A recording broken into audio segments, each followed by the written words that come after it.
émission 782. Cette semaine, la Méduse, en direct de Montréal, Québec, Canada. Vous écoutez, oui, les mystérieux étonnants.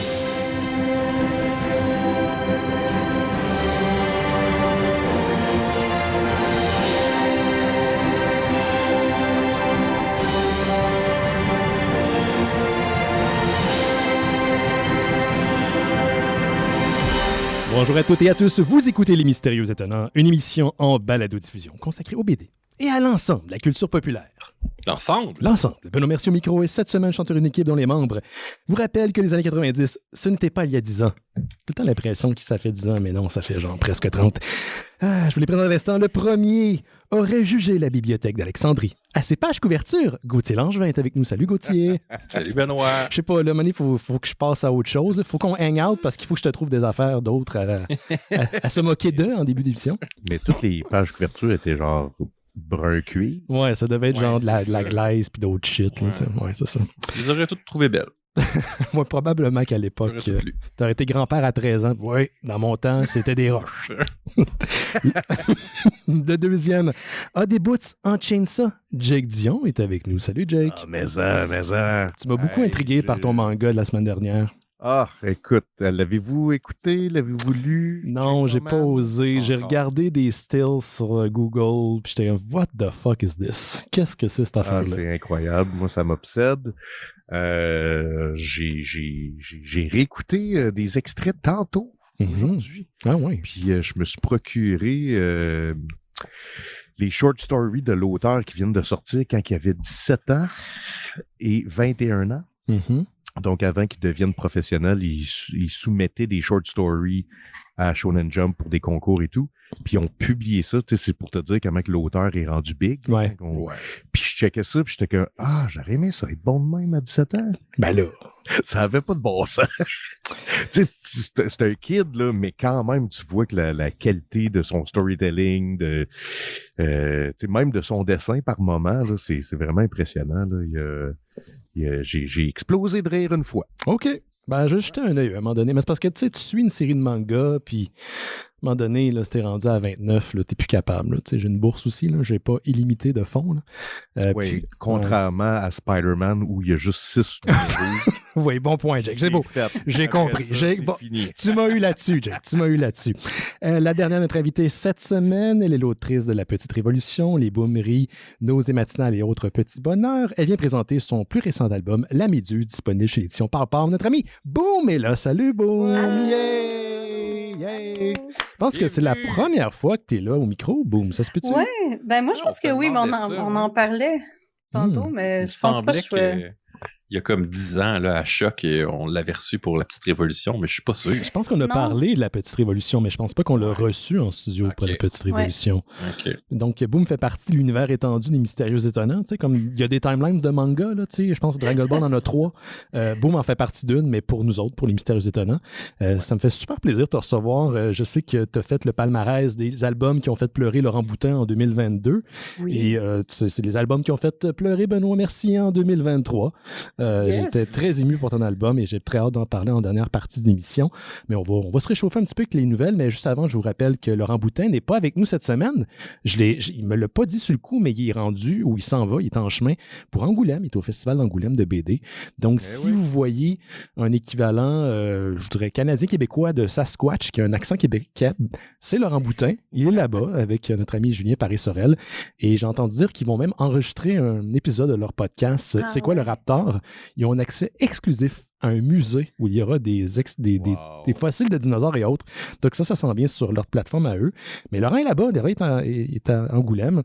Et notre ami Simon Chénier prend une pause cette semaine. Juste avant de rentrer dans les nouvelles, juste aussi remercier un de nos auditeurs. J'en parlais avant que tu arrives, Jake, dans le pré-show vidéo. Mais on a un de nos auditeurs, durant la semaine dernière, je me suis plaint que je n'étais pas capable de voir mon Zoom, mon backup, ma sauvegarde de sécurité que j'ai à côté de moi, en même temps que j'enregistre le show, puis c'est important pour moi de voir que tout fonctionne. Ben, il m'a imprimé un genre de support pour que je puisse le voir pendant l'émission. Donc, il a fait ça, il m'a envoyé ça chez nous, 3D printé, puis j'étais comme, wow, c'est qu'on a du monde proactif chez nous, c'est incroyable. On a des super de bons auditeurs, vraiment généreux. Donc, merci à Alex, ce qui nous a peut-être nous envoyé sur un autre projet. Mais ça, je vous en parlais un petit peu plus tard, mais ça a ouvert une porte, voire une porte de Pandore, parce que les possibilités de l'impression 3D sont infinies. Tu vas te mettre à jouer à Warhammer. J'y ai déjà pensé, mais ça, c'est ma limite. Puis, tu sais, moi, les jeux de table, là, à partir du moment qu'il y a plus que 3 règlements, je perds un peu le compte. Le maximum que je peux faire, c'est Jenga et Zombie Dice. Après, j'ai vraiment pas de fun, puis je me sens comme un imbécile. Ouais, quand ça te prend un tape à mesurer puis un petit pad pour faire des calculs. Je juge pas. Si vous êtes capable, tant mieux pour vous, mais moi, ça fait pas partie de mes talents. Et je pense qu'à 41 ans, anyway, genre, c'est pas à partir de là que les capacités cognitives diminuent année après année. Il me semble que c'était avant ça. Avant ça, 25, hein, c'est ça, ouais. Genre 27, là. Trop tard pour moi. Le board game sera une passion dans une autre vie. Ben voilà, n'hésite pas, Boom, à participer si tu as des questions ou si tu veux genre rajouter des petits trucs pendant la discussion avant qu'on parle de ta bande dessinée. Je crois que tu es de fibre geek, toi aussi. Un petit peu. Un petit peu, pas mal. On parlait tantôt de RPG avant l'émission, donc n'hésite pas. On va commencer une nouvelle avec notre ami Gauthier, mais là, pour les gens qui écoutent live, j'ai installé un soundboard. Donc, vous avez entendu live pour la première fois depuis, je pense, l'époque de Choc, un jingle. Et là, j'ai ramené les jingles aussi pour les segments d'émission. J'en ai créé de toutes pièces. Donc, je suis bien content pour l'instant. Ça fonctionne super bien. Donc, on va pouvoir découper le show comme une vraie émission. Donc, je vais activer ça. C'est la chronique. Mais non. Sauce. Non, tabarnak. Non, ben, ouais, je me suis trompé. No money, no love. Vas-y, Gauthier. À l'espace public, tout le monde. Ah, non, OK.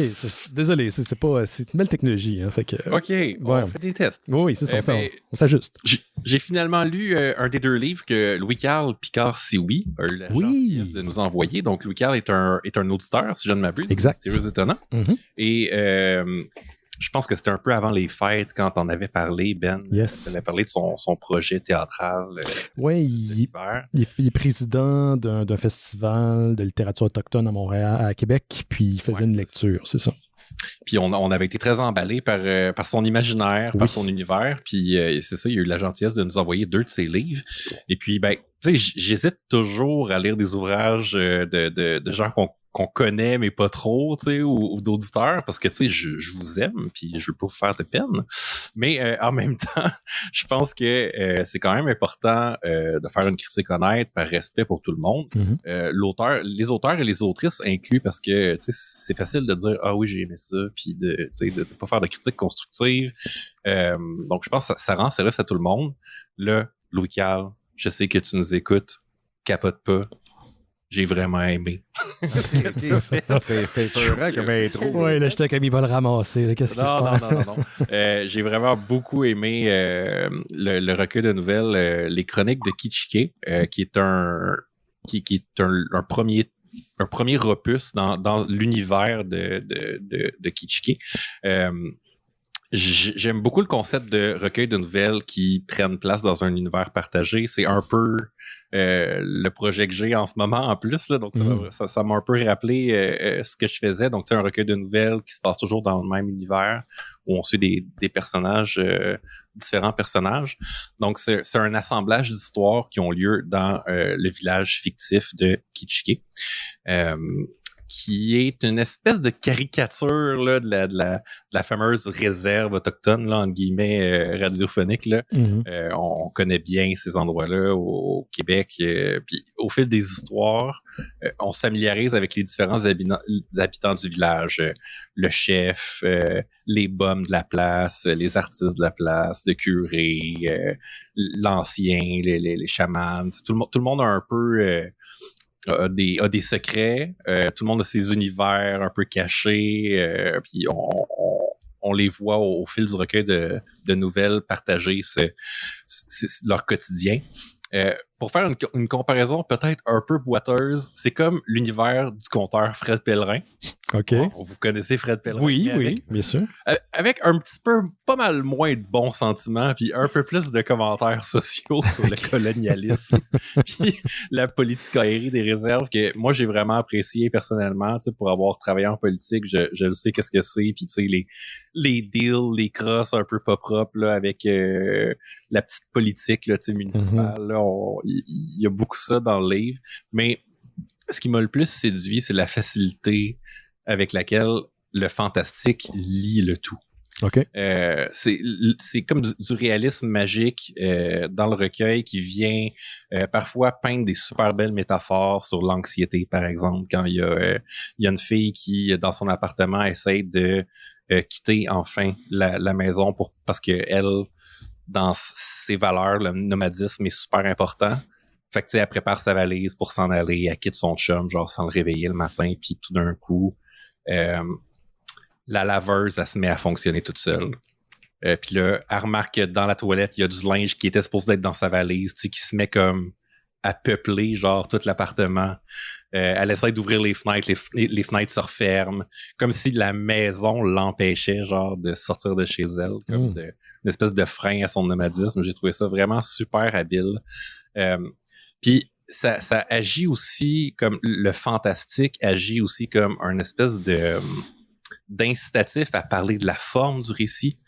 Donc, il y a des personnages qui vont parler eux-mêmes de leur créateur, puis de leur croyance, de leur spiritualité, mais on sent qu'ils parlent un peu de l'auteur qui est en train d'écrire le récit. Il y a tout un questionnement sur est-ce qu'un personnage existe pour juste avoir des auditeurs, des lecteurs. Ça me pose question aussi sur nous, en tant qu'humains, est-ce qu'on existe seulement pour les gens autour de nous? J'ai trouvé ça vraiment vraiment clever. Il y a certaines nouvelles qui m'ont plus marqué que d'autres, évidemment, là, mais on sent l'univers qui prend corps d'une histoire à l'autre. Ça m'a fait plonger tête première dans un monde que je veux découvrir de plus en plus, puis ça tombe bien. Je pense que c'est ça un peu le projet littéraire de Louis Carl Picard-Sioui, là. C'est tisser une espèce d'œuvre littéraire à la manière d'une espèce de grosse toile d'araignée. Par exemple, dans une des nouvelles, on fait la rencontre du personnage de Yawandara, qui serait un personnage issu d'un conte pour enfants enseigné à la jeunesse autochtone. Puis là, j'étais comme, OK, c'est-tu vrai? C'est comme un personnage qu'elle a inventé ou ça? Un personnage d'un vrai, tu sais, conte autochtone. Puis là, je suis allé sur Google, là, j'ai tapé, tu sais, Yawandara, puis c'est un autre livre qu'il a écrit. Je trouvais ça malade. C'est genre un vrai conte pour enfants qu'il a écrit, auquel il fait référence dans son recueil de nouvelles. Puis elle prend corps comme ça, puis ça vient un peu répondre à toute son analyse justement de la forme du récit. Il vient répondre de manière concrète à ça. C'est vraiment c'est vraiment très bien pensé, là. Peut-être que Yawandara est influencé par une légende qui existe vraiment, mais j'ai beaucoup aimé l'idée là, que Louis Carl est comme en train de construire sa propre cosmogonie, ses propres mythes qui sont les fondations de son univers. Mes recherches m'ont aussi... j'ai cherché un petit peu les autres trucs qu'il avait écrits, puis je suis tombé sur Wapke. Je sais pas si je le prononce bien, c'est W-A-P-K-E. C'est un collectif qui regroupe des nouvelles d'anticipation autochtone auxquelles Louis Carl a participé. Déjà, comme juste ça, j'étais vraiment super intrigué. C'est sûr que je vais aller le lire. À ma connaissance, il n'y a pas vraiment d'autres... collectif de récits d'anticipation autochtone qui existe là. Donc, telle une mouche un peu perdue, je me suis fait prendre dans la toile tissée par Louis Carl. Et j'adore ça. Génial. Seul petit bémol. Là, je sais, je parle beaucoup de couverture, là, et côté couverture, je trouve que les éditions qu'on a reçues rendent pas hommage à l'univers. Je me disais que tu allais dire de quoi sur la page couverture. Ouais, c'est ça. Mais j'ai vu qu'il semblait avoir d'autres éditions qui s'en venaient, dont sûrement une compilation de ce qu'il a fait sur le village de Kitchiki qui était vraiment mieux. Donc, c'est ça. Bravo. Si vous avez aimé la série Scalped de Jason Aaron, on a parlé de Jason Aaron la semaine passée. Si vous avez aimé Scalped, si vous aimez le réalisme magique qui tombe pas dans le fantasy, c'est quoi le réalisme magique? Ça fait une couple de fois. Jake en avait parlé, je pense, à un moment donné d'un épisode. C'est quoi exactement? C'est que contrairement au fantastique, là, tu sais, moi, il y a 3 grandes catégories là, dans le fantastique. Tu as le fantasy qui est vraiment... On est dans un univers avec de la magie, puis on lance des éclairs, puis il y a des cristaux qui donnent des pouvoirs. Il y a le fantastique qui... Il se passe quelque chose de surnaturel, mais il y a toujours une explication plausible. Une explication plausible. Comme Twin Peaks, mettons, où on est un peu dans cette zone-là. Ou... Ouais, ou plus le hors-là, de Maupassant, où il y a quelqu'un qui hallucine un fantôme dans sa maison, mais il y a toujours une explication qui peut être une explication scientifique ou logique. Puis t'as le réalisme magique où t'es pas dans un univers où il y a de la magie, mais que t'as des personnages qui ont des pouvoirs étranges. Comme par exemple, dans 100 ans de solitude, il y a un personnage qui mange de la terre. Comme quand dans la famille, il y a une petite fille, elle mange de la terre. Puis tu sais, c'est jamais genre expliqué. C'est pas nécessairement vraisemblable. Tu sais, dans un univers de fantasy, tout est vraisemblable. Tu sais, tout le monde croit genre que bon, il y a des magiciens puis ils lancent des éclairs. Là. Dans le réalisme magique, c'est plus, ça fait partie de la littérarité. Donc l'étrange, c'est une manière de faire des métaphores sur des concepts, par exemple, intellectuels. Là, ou, c'est plus une figure de style, le réalisme magique, qui sert le récit littéraire. Moi, ces temps-ci, je suis en train de repasser à travers Akira. Tu mets ça dans quoi? Dans quoi, ça? Ouais, Akira. Ben, c'est de la science-fiction. C'est du fantastique. C'est de la science-fiction, oui, mais... Ouais. Il y a pas un peu de...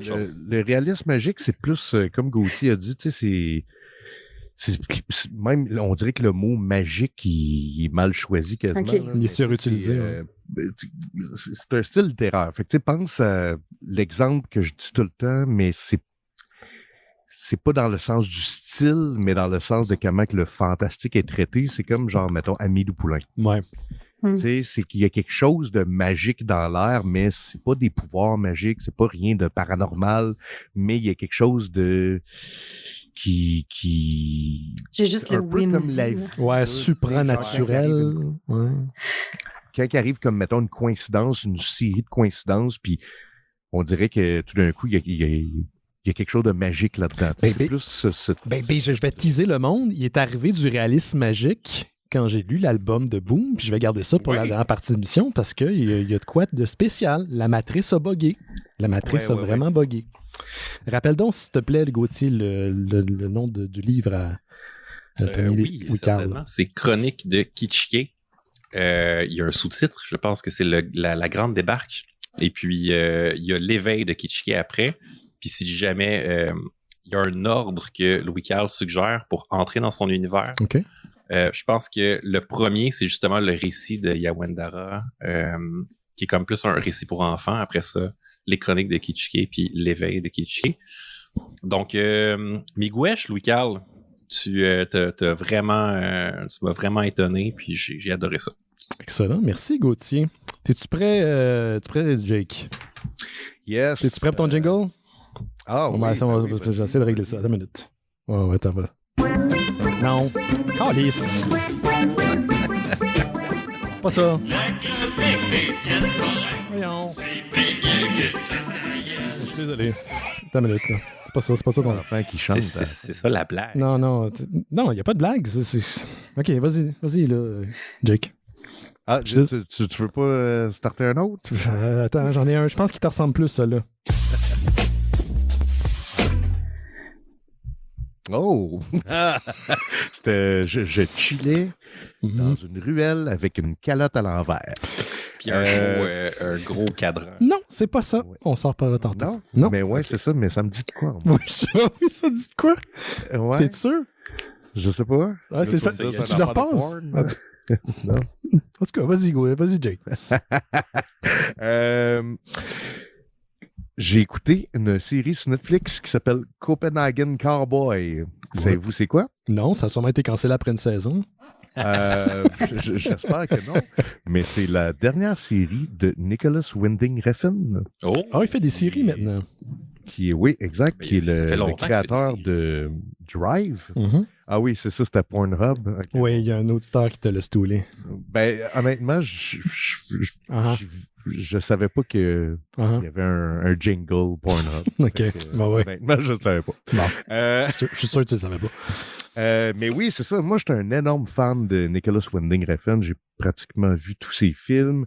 Et le dernier truc qu'il avait fait, c'était Too Old to Die Young sur Amazon Prime. Ouais. Qui était comme un film de 16 heures. Là. C'est-à-dire que c'était une série très lente, très atmosphérique, avec justement des côtés paranormaux un peu magiques, mais très, très, très subtils. Puis moi, j'avais capoté là-dessus. Mais c'est le genre de truc, c'est tellement massif, puis c'est tellement lent que tu fais comme... J'adore ça, je le recommande à presque personne et peut-être que je le réécouterai jamais. Mais c'est comme aller genre d'un show où c'est que tu baignes dans l'ambiance, même plus qu'un show, un festival où c'est que tu entends des drones puis t'es comme buzzé pendant genre 3 jours de temps. Là. C'est un peu ce type de série-là. Fait que je savais pas trop à quoi m'attendre pour Copenhagen Cowboy, qui est beaucoup plus court, qui est sorti en fait au début de l'année, début janvier.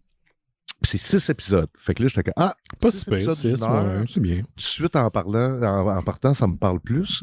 Et j'ai capoté là-dessus. Je voulais juste mentionner aussi que Too Old to Die Young, quand c'est sorti il y a quelques années, c'était coécrit par Ed Brubaker. Et c'est ça qui m'a fait... quand même, ouais. C'est à cause de cette série-là que j'ai plongé dans Criminal et dans tout Incognito, Ed Brubaker et compagnie, Fatal, et etc. Fait que c'est à cause de Nicholas Winding Refn que j'ai découvert Ed Brubaker. Mais bref, Copenhagen Cowboy, 6 épisodes sur Netflix d'une durée de 1 heure. Puis de quoi ça parle? C'est... Encore une fois... De cowboy, ouais. À Copenhague. À Copenhague. Ça se passe à Copenhague. Donc, c'est en danois, c'est pas en anglais, c'est pas en français. Ça se passe un peu dans les bas-fonds de la criminalité là-bas. Et en fait, on suit un personnage qui se fait acheter ses services parce qu'elle porte chance. Donc, t'achètes cette personne-là, tu l'invites une semaine chez vous, puis tous tes problèmes vont se régler d'une manière magique. Fait que ça suit ce personnage-là qui est un peu l'espèce d'équivalent au personnage de Drive de Ryan Gosling dans Drive, mais là, c'est un personnage féminin que j'avais jamais vu avant. Je l'avais jamais vu, cette actrice-là. Elle est incroyable. Elle est très fantomatique, là, c'est-à-dire qu'elle bouge presque pas. Elle a pratiquement pas d'émotion, mais à chaque fois qu'elle est devant l'écran, genre, toute l'attention est sur elle. Là. Un peu comme Ryan Gosling dans Drive. Puis, je pensais que t'allais dire un peu comme moi. Un peu comme moi. Non, moi, il bouge plus, rare Jake. que je suis statique. C'est ça, oui. De la misère. Jake, il vibre à une autre fréquence des fois. Oui, puis mes mains sont tout le temps partout. Surtout dans ses cheveux. Je me gosse la face, je me gosse la barbe. Ouais. Ça m'énerve. Il faut que je travaille là-dessus. Je me suis fait dire que c'était de l'anxiété, ça. Ah oui, il y a quoi être anxieux à notre époque? Je comprends pas. En tout cas, ben oui, je sais pas. Bizarre. Puis, ça se manifeste de plein de manières. Fait que je vous le conseille, c'est extrêmement dreamy. C'est très... J'imagine que c'est coloré comme les autres de ses productions. Super néon noir. C'est vraiment ça l'esthétique. En même temps, il y a un gros côté Michael Mann, Tangerine Dream dans la trame sonore.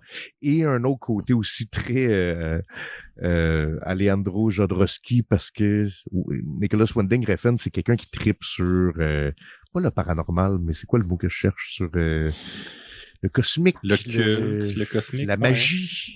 Le réalisme magique. Le réalisme magique, je veux le dire. Ben là, c'est pas réaliste du tout. Fait que malheureusement, je peux pas vous en parler plus parce que aussitôt que tu passes au 2e épisode, il se passe de quoi, ça s'en va dans une autre direction, puis je veux vraiment pas spoiler, mais je dirais juste que si vous pensez que ça va être juste un ton tout le long, vous vous trompez. Et bon, ben, ça vire en Kung Fu. OK, c'est ça. OK. Ben là, je suis intrigué. C'est des cowboys ou non?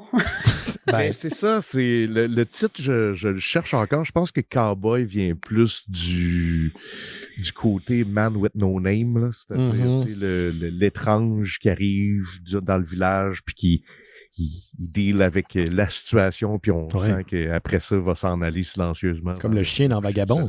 C'est ça. Comme le chien dans Vagabond, exactement. C'est ça.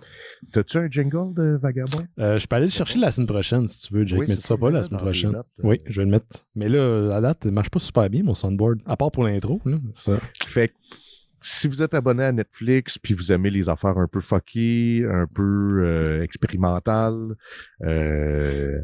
tapez-vous ça, man. Je vous le conseille. Tu l'as-tu écouté au complet? Parce que je veux suivre ton conseil, mais je veux pas faire comme Gauthier. C'est donc suggérer un show, puis que ça finisse en Christie de queue de poisson, comme 1888. Là. Finalement, ce n'était qu'un rêve. Comme fuck you, là, pour vrai. Là. Mais je me suis rattrapé vite, là, la semaine d'après. J'étais comme, non. Ben oui, tu t'es rattrapé le lendemain quand je m'étais déjà tapé genre la moitié de la série. J'étais comme, ben là, je vais finir. Ben, je vous dirais, ça finit pas en queue de poisson du tout, mais ça finit avec un esti de gros what the fuck. OK. Un bon what the fuck. Parce qu'il y a des bons what the fuck. Un bon what the fuck satisfaisant. OK. Toi, Boom, en tant qu'autrice, maman, est-ce que tu as le temps pour écouter des séries ou tu es concentré à ton art? J'écoute pas vraiment de télé, non. Je sais pas, j'ai tendance à m'endormir. J'en écoute, mais pas récemment. Là, c'est quoi l'affaire la plus récente que j'ai écoutée? Comme série, mettons. C'est comme ça que j'ai Fire Emblem. Ah non. Mais non, ouais, je joue plus aux jeux vidéo. Je lis, puis je joue aux jeux vidéo. C'est plus ça mon truc si je veux pas m'endormir à 8h15. Là. On couche les enfants. Après ça, je vais m'installer dans le salon avec mon chum, puis là, je m'endors. Question pour toi, mais pour vous trois, en fait, parce que les trois, vous êtes des créateurs. Moi, je ne fais que du recyclage, finalement. En tant que créateur, quand vous lisez, quand vous écoutez des séries, quand vous jouez à des jeux vidéo, êtes-vous capable de vraiment vous abandonner à l'expérience ou au contraire, vous êtes tout le temps en train de comparer l'œuvre à ce que vous faites ou comment ça pourrait être meilleur de ce que vous... Tu sais, espèce de comparaison qui est infinie. Qui est-ce qui va en premier? Vas-y. Quand je tombe sur quelque chose qui ressemble à ce que j'écris, ça me fait chier. Généralement, les jeux vidéo, d'habitude, il y a un assez gros gap que ça me dérange pas. Puis tu sais, je joue comme en ce moment à Fire Emblem, un truc extrêmement, ce que j'appelle animu. C'est comme du animé japonais, mais trop. Comme la coche trop animée que ça m'énerve là, un peu, mais bon. Fait que ça, c'est assez loin de ce que j'écris, que ça me dérange pas. Quand je tombe sur quelque chose qui ressemble plus, je me dis, j'aurais voulu penser à ça, ou bien, crime, c'était mon idée. Mais tu sais, il n'y a jamais aucune idée qui est tout à fait originale. Il y a des affaires qui ressemblent. Écoute, j'écrivais un roman là, quand j'étais ado. Ok, j'ai écrit un roman que j'ai réécrit plusieurs fois, que j'aimerais un jour adapter en moderniser, peut-être en faire une BD ou quelconque, où on verra. Un roman de 500 pages. Puis, je suis allée voir La Matrice. Puis Cab pourrait témoigner. Les deux, on s'était regardés puis on avait fait comme shit. Puis après ça, il y a d'autres affaires. Là. Arcane, l'émission de League of Legends sur Netflix, là, qui est une excellente émission animée. Ça aussi, gros feeling de je me suis fait rip-off. Mais tu sais, pour une histoire que j'ai jamais que tu n'as jamais publiée, c'est ça? Que j'ai jamais publiée. Mais c'est comme si on avait rip-off mon cerveau. Mais tu sais, c'est pas pantoute la même affaire, mais il y a des affaires que je suis comme, j'aurais voulu... En tout cas, mais quand je lis de la BD, là, j'ai plus de misère à me défaire du contenant. Parce que c'est proche de ce que tu fais aussi. Ouais. C'est le même. Puis là, j'analyse. Tu sais, là, je lis Akira, puis je suis comme, hey, la règle du 180 n'a pas été respectée. Puis là, je juge. Ça c'est doit super être une BD faite par un amateur. Non. Non, mais je vois tout le travail derrière. Tu sais, là, je l'ai déjà lu, Akira, pas au complet, mais j'ai relu depuis le départ. Puis il y a tellement de séquences d'action qui sont vraiment cool, mais qui servent à rien, là. Puis là, je regarde ça, puis c'est juste de l'action pour être de l'action. Puis moi, je vois le travail qu'il a fait en arrière, puis je suis comme, tout ça pour rien. Mais c'est divertissant. Mais ça mène l'histoire nulle part. En tout cas, en BD, j'ai de la misère. C'est plus au niveau de la forme que ça va me fatiguer plus que que l'histoire, mettons. Le reste, les films, les émissions, quand j'en regarde, puis que ça ressemble un peu trop à ce que j'aime, ça me bug. Ça va te bugger. Toi, Jake, vas-y donc. I know the feeling. Moi, ce que tu parles là, ça m'est arrivé avec Midsommar. Ah ouais? J'étais en train de préparer Chanson Noire.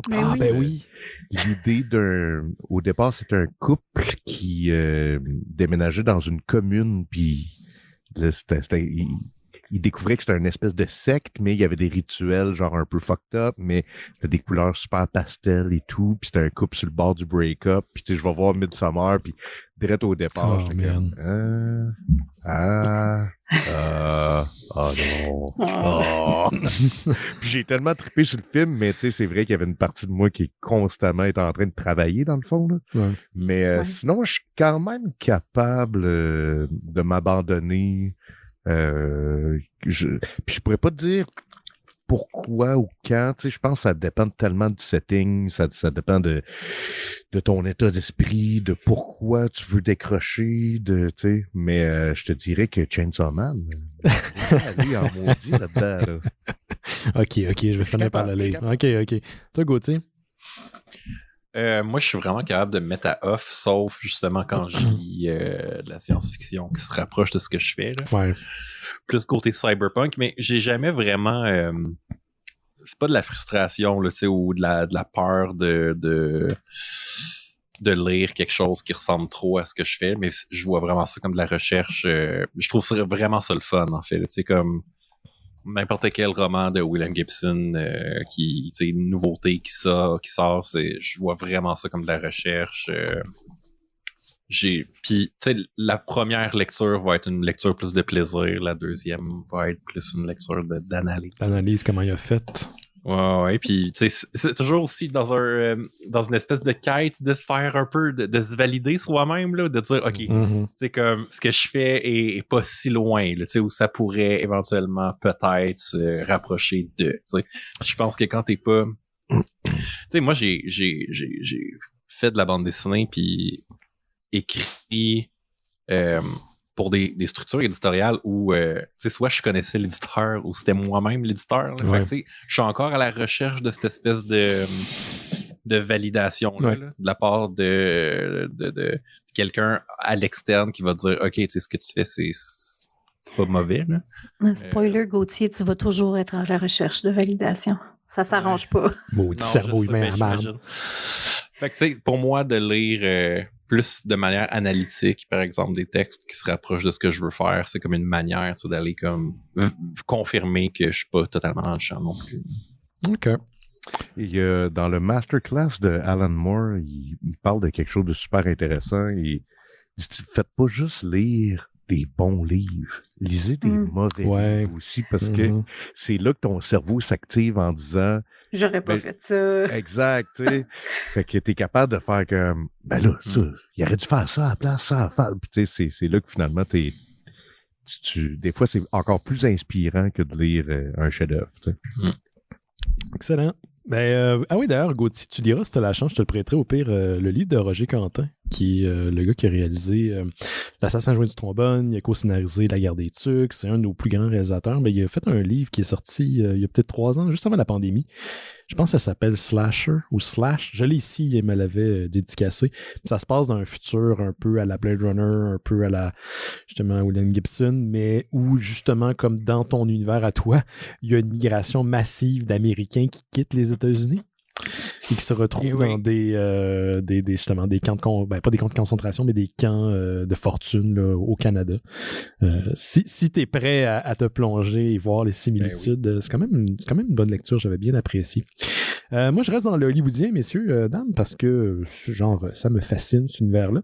Et je sais pas pour vous, mais moi, j'avais bien aimé l'univers de Tron. Je suis pas un fan de l'original des années 80, mais j'avais particulièrement apprécié le 2, Tron Legacy, qui était sorti en 2010. Autant le visuel que la trame sonore. C'est sûr que quand tu le regardes aujourd'hui, le deepfake de la face de Jeff Bridges est vraiment freaky, là. Mais à l'époque, Ben, il était vraiment impressionné par les capacités... technologique de cette transposition d'un visage plus jeune de l'acteur. Je l'aime beaucoup. Le film finit quand même sur une fin ouverte, puis il y a eu des spéculations qu'il allait avoir un 3 éventuellement. Malheureusement, même si le projet a rapporté quelque chose comme 400 millions, c'est pas considéré comme un succès à Hollywood.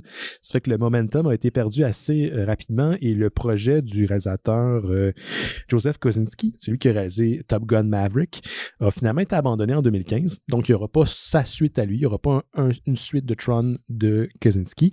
Mais il y a un projet qui est en branle depuis 2017, qui est parrainé par l'acteur et / guitariste / probablement leader de secte, Jared Leto, qui parraine le projet depuis 2017 auprès de Disney.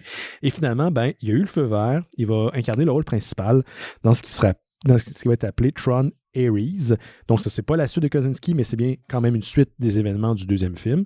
Reste à voir comment ça va être amené tout ça. Et le réalisateur qui est pressenti pour réaliser le film, c'est un certain Joachim Ronning, qui a entre autres réalisé Pirates of the Caribbean 5, le meilleur de toute la gang, qui est donc collaborateur fréquent de Disney. Donc, ça s'en vient. Les films mettaient en vedette par le passé Jeff Bridges. On avait Garrett Hedlund dans le deuxième et Olivia Wilde également dans le deuxième. Donc, une franchise qui a surtout poussé la première fois que c'est arrivé sur les grands écrans, l'enveloppe de ce qui était possible en animation, en technologie. C'est une compagnie externe à Disney qui avait utilisé la technologie. Genre, je ne veux pas dire que c'est la rotoscopie, là, le titre m'échappe, là, mais un genre de technique sur la bobine pour faire de la couleur. Là, et proposé. C'est en effet pas de la rotoscopie. C'est pas de la rotoscopie, pas en tout. C'est ça, mon cerveau, des fois, il fait des fusions. Mais ça va amener le premier film, deuxième film, genre 30 ans plus tard, et éventuellement un troisième. Je pense que c'est autour de 2025 qu'on risque de le voir. Monsieur Gauthier, je te pogne Ben, ton son il est un petit peu fort comparé à nous. Mais c'est vrai? C'est parce que j'ai changé de console aujourd'hui. Attends une minute. Vas-y donc, j'ai tellement pas des bons écouteurs. Test. Ouais, je suis désolé. J'ai beaucoup changé. J'ai changé en fait tout mon setup audio. Tu sais, on avait un studio dans le temps, messieurs. Oui. Ben ouais. Fait que j'ai récupéré la console. Fait ça. Fait que je sais. Tu peux le baisser encore une petite affaire. Ben ok, attends, mais là, c'est pas pire ça? Ouais, là, je pense que t'es égal à nous. Ok, j'étais haut, hein? OK. Oui, t'étais. Vous pouvez me le dire avant, là? Ben, c'est parce que je voulais pas te couper dans ton OK. flow. Mon flow, OK, c'est beau. Attends, prends le minutage, je vais aller changer ça, c'est beau. OK. On fait ça live, on s'ajuste. Vas-y donc, Gauthier. J'ai une nouvelle de Diablo. Oui. Parce que vous connaissez mon amour pour Diablo. Ben oui. Il va y avoir de gros updates pour Diablo Immortal en 2023. Donc, en attendant la sortie de Diablo 4, prévue pour juin prochain sur toutes les plateformes du jeu. Puis d'ailleurs, ce qui est vraiment intéressant, le Diablo 4 va être cross-platform. Vous allez pouvoir jouer en ligne avec vos amis qui sont sur Xbox, sur PC et sur PS5. Fait qu'on va pouvoir jouer ensemble. Vraiment. Oui! Yeah! C'est cool, Bon, finalement. Parce que j'aurai jamais de PS4, le 5. Je pense que la 6 va sortir et je vais pouvoir mettre la main dessus. Ben là, Sony vient annoncer hier qu'ils avaient résolu leur problème de semi-conducteurs. Donc, normalement, on devrait pouvoir mettre la main sur une PS5 plus facilement qu'avant. Je suis très conscient aussi là, que je viens de me plaindre du fait que j'ai pas une PS5 alors qu'on est dans une période d'inflation extrême puis que du monde sont pas capables de manger. Là. Je reconnais le fait que ça n'a comme pas rapport que je me plaigne de ça. First world problem. Exactement. Donc, en attendant Diablo 4, on peut jouer à Diablo Immortal pour patienter. Et même si la peur du pay-to-win là, peut en refroidir certains, là, je comprends, là, le jeu est dans l'ensemble assez bien balancé. Ensemble? Puis, l'ensemble. Puis Blizzard sort régulièrement des mises à jour qui viennent équilibrer la plupart des abus. Donc, le studio a annoncé 4 grosses mises à jour qui vont inclure des améliorations à la gestion des clans, des nouveaux boss, puis une nouvelle classe. Donc ça, c'est vraiment le fun. On aime ça. Hein? Et puis, ils ont même annoncé un mode, attention, roulement de tambour, pêche. Pêche? Pêche. Tu peux pêcher dans le jeu. Pêcher dans Diablo. Fait que ça. J'aime tellement ça, les minigames de pêche dans tous les. C'est plate, hein? C'est jamais le fun.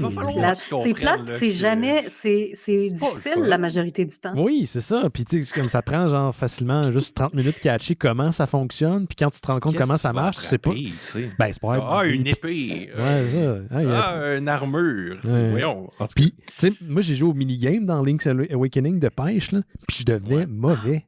J'étais en tabarnak contre les petits poissons qui me narguaient. Je pense que j'ai joué une fois ou deux, puis j'ai fait comme de la merde.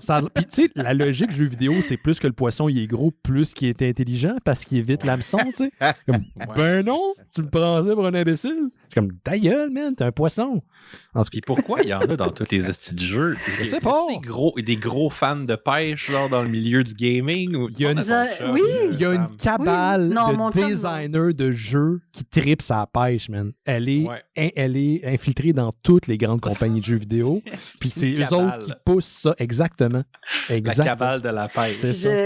Je connais pas nécessairement bien, mais des gens, mettons, sur Twitter que je suis, qu'on se parle un peu, là, des mutuelles, d'autres cartoonistes, que oui, des tripeux de jeux vidéo, quand ils annoncent un jeu, puis ils font comme « Oh, il y a un mode pêche, youpi! » Puis moi, j'ai l'air d'être la seule que... Quoi? Pourquoi? Faites autre chose. Je sais pas, jouer au dé. Oui, au dé, c'est ça, les dés médiévales. Faites du... En tout cas, peu importe. J'aime bien que Cab, elle écrit « J'ai passé 22 mois au total à regarder Sam essayer... » Ça, c'est moi, Sam, en passant. Oui. Essayer de pogner des poissons dans divers jeux. Voilà. Where's the lie?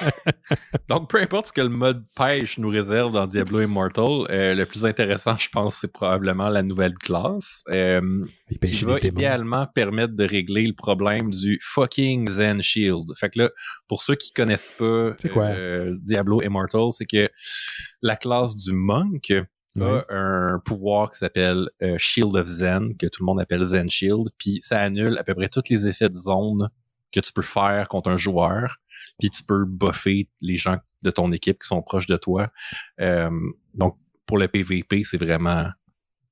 ça tue tout, là.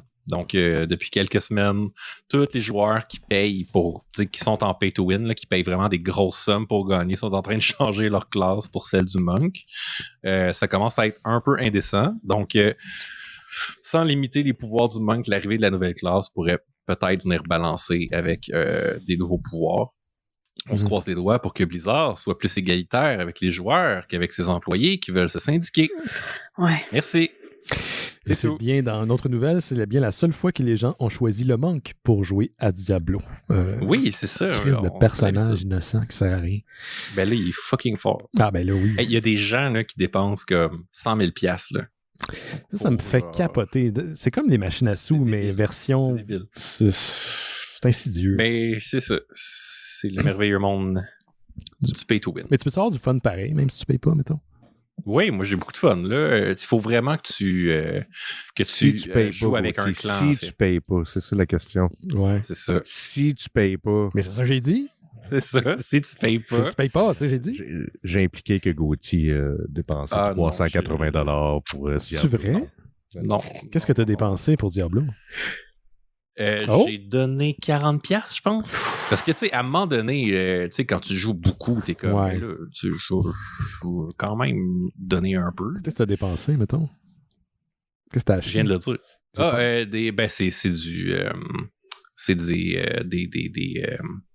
C'est des valeurs, là. Okay. T'achètes des valeurs pour acheter d'autres choses. Là. OK. OK. Voilà. C'est bon. C'était ma nouvelle sur Diablo. Merci, Gauthier. Ah, j'aimerais ça pouvoir m'acheter des valeurs des fois. Des sous. Des sous. Oui. Bon. Vas-y donc, Jake. Sam, t'as-tu joué à Last of Us? Non, mais mon chum, oui. OK. Tu l'as-tu regardé jouer et tu l'as-tu regardé tel un film? Non, moi, je suis vraiment pas une bonne backseat gamer. Ben, je regarde tu sais. Ouais. Je joue, normalement, moi, je joue à la Switch. Fait que lui, il joue sur la PlayStation, puis moi, j'ai ma Switch. Moi, je joue avec mes petits bonhommes animés, comme ça. Puis lui, il joue à The Last of Us. C'est un petit contraste, hein? Last of Us puis Fire Emblem. Genre.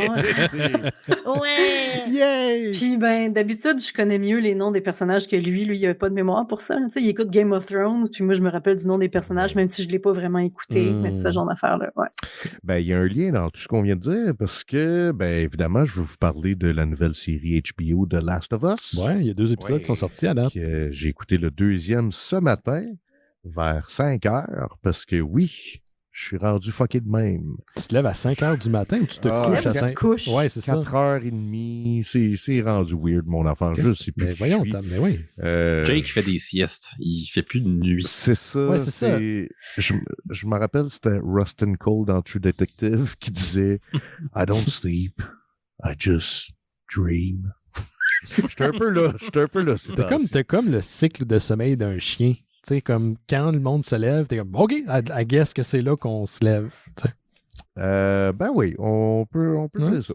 Mais un gentil chien, là, pas. Oui, on le sait de quel chien tu parles. C'est celui qui me ressemble. Ah, j'avais pas pensé à ça. Oui, mais attends, je peux le mettre pour les gens à la maison.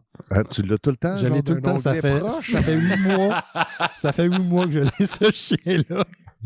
dans les trucs proches. Là, tout le temps, genre. Je m'attendais pas à ça. Ouais. Ah, tu l'avais jamais vu? À vous, check ça à Ouais. face. Je l'avais pas vu. C'est Jake qui est un chien. Ça ressemble vraiment beaucoup. Ah oui, check, on va l'en remettre. Et voilà. Faudrait y mettre des lunettes. Là, Oui, c'est un café à gauche dans sa patte. Ah oui. OK. Ah, mais il y a de l'air fin. Oui, je m'entendrais c'est bien bon. avec. J'aimerais ça l'avoir Vieux, chez ah oui. On lui reprendre des marches bien relax. Oui, dans ton On quartier. s'attire pas, ça laisse. Oh non. Oh non, ça se promène là, à ton rythme. Bref, j'ai écouté Last of Us, puis je sais pas si Guilla nous écoute présentement parce qu'il a créé une controverse, une polémique. Je parle de Guilla Saint-Cyr, Ouais. co-animateur de Beurre de Cinoche, et aussi ami à Jake. Il fait aussi bifurcation, même s'il ne veut pas le mentionner publiquement, là, depuis qu'il fait les grandes ligues, Guilla, mais il fait aussi bifurcation.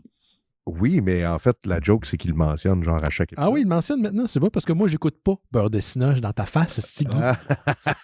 Mais bref, c'est 2 épisodes à date extrêmement forts. Ouais. J'ai noté les noms des 2 créateurs. Donc, il y a Craig Mazin, que lui, en fait, c'était le showrunner et écrivain et producteur de Tchernobyl. Ouais. Ah Et, ouais. aviez-vous vu Tchernobyl? Oui, c'est la chose qui te fait réaliser qu'éventuellement tout va s'éteindre. Là.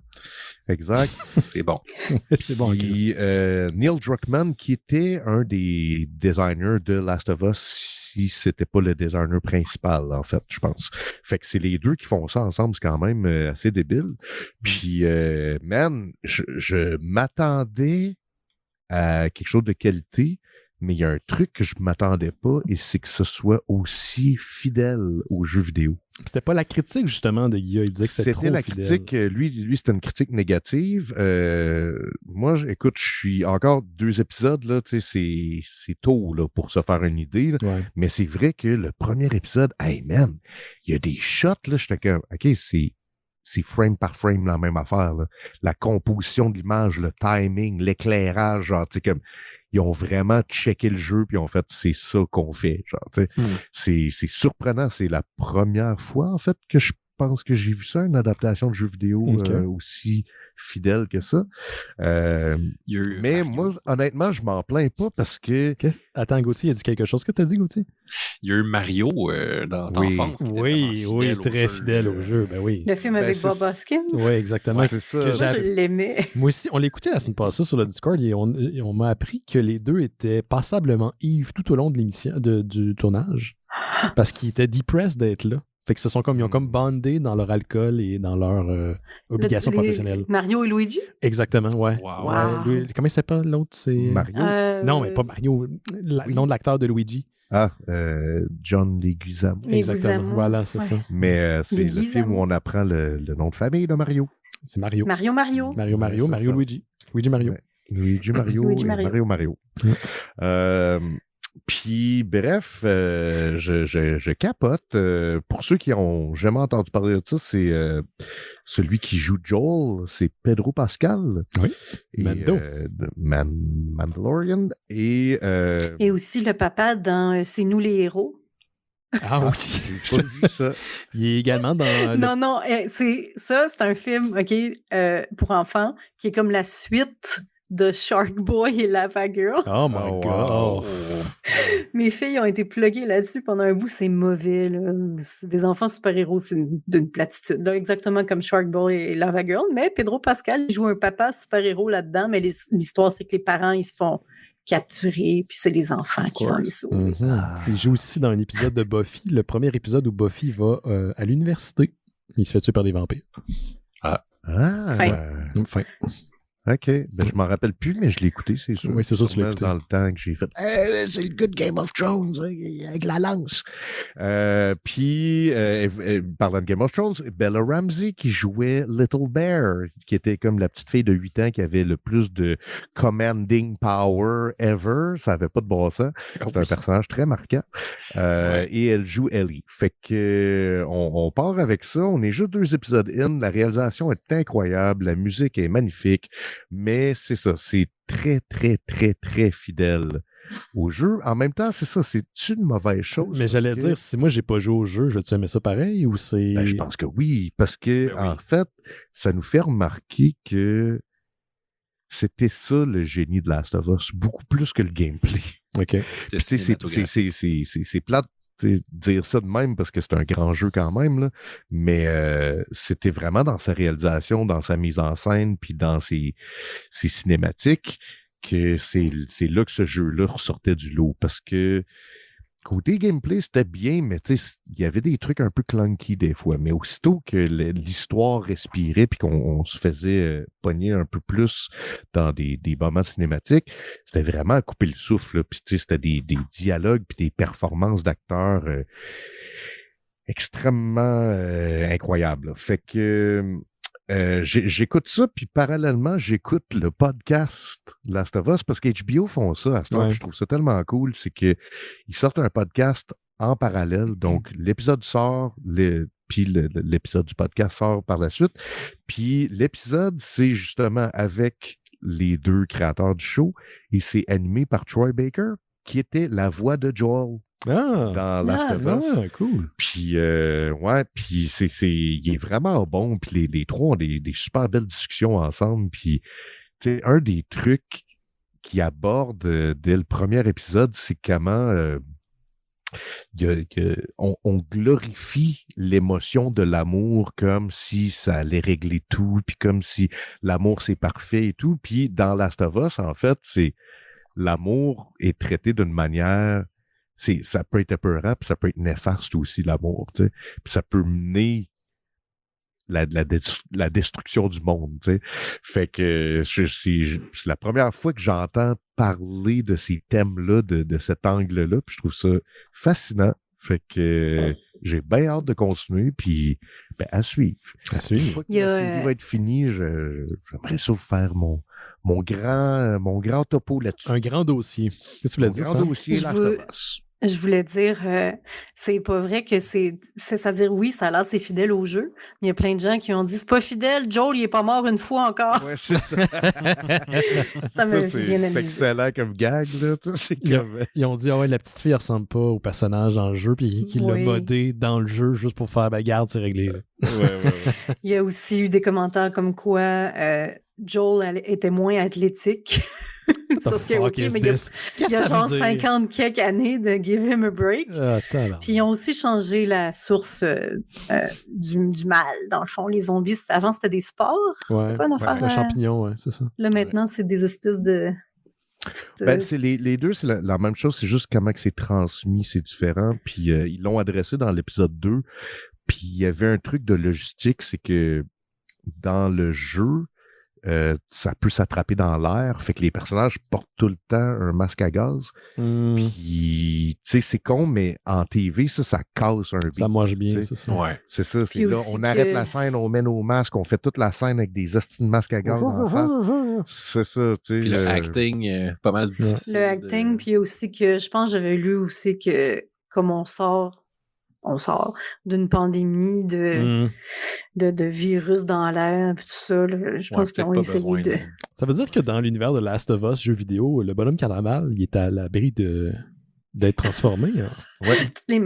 Toutes les mascottes vont peupler la Terre. C'est un héros. Parce que là, ça se passe aux États-Unis, mais au Canada. Au Canada, il y a le bonhomme. C'est le bonhomme.